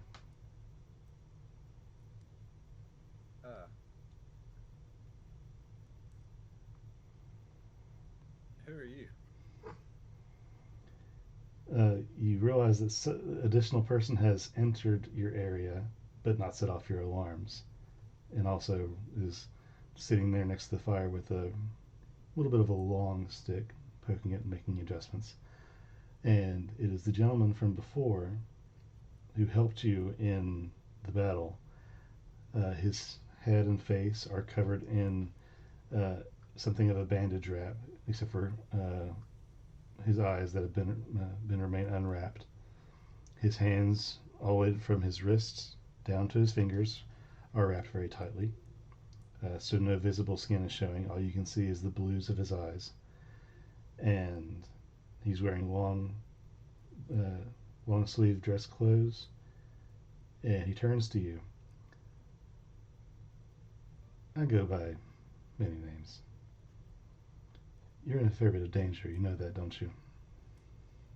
Yeah. Honestly, I think that Robbins have had it for me since they came here. I'm not talking about that. Oh, that's a compliment. Do you know how you came to be invited to this event? I don't think I was necessarily invited. I just came upon the invitation. Well, the invitations were given based on the Revan's discretion. And the Revan delivers these messages by finding people. The Revan also know how to find people, let's say. And now you are a person that they have found in possession of an object that they want, and your body is missing from the battle. How do you think that they're going to respond?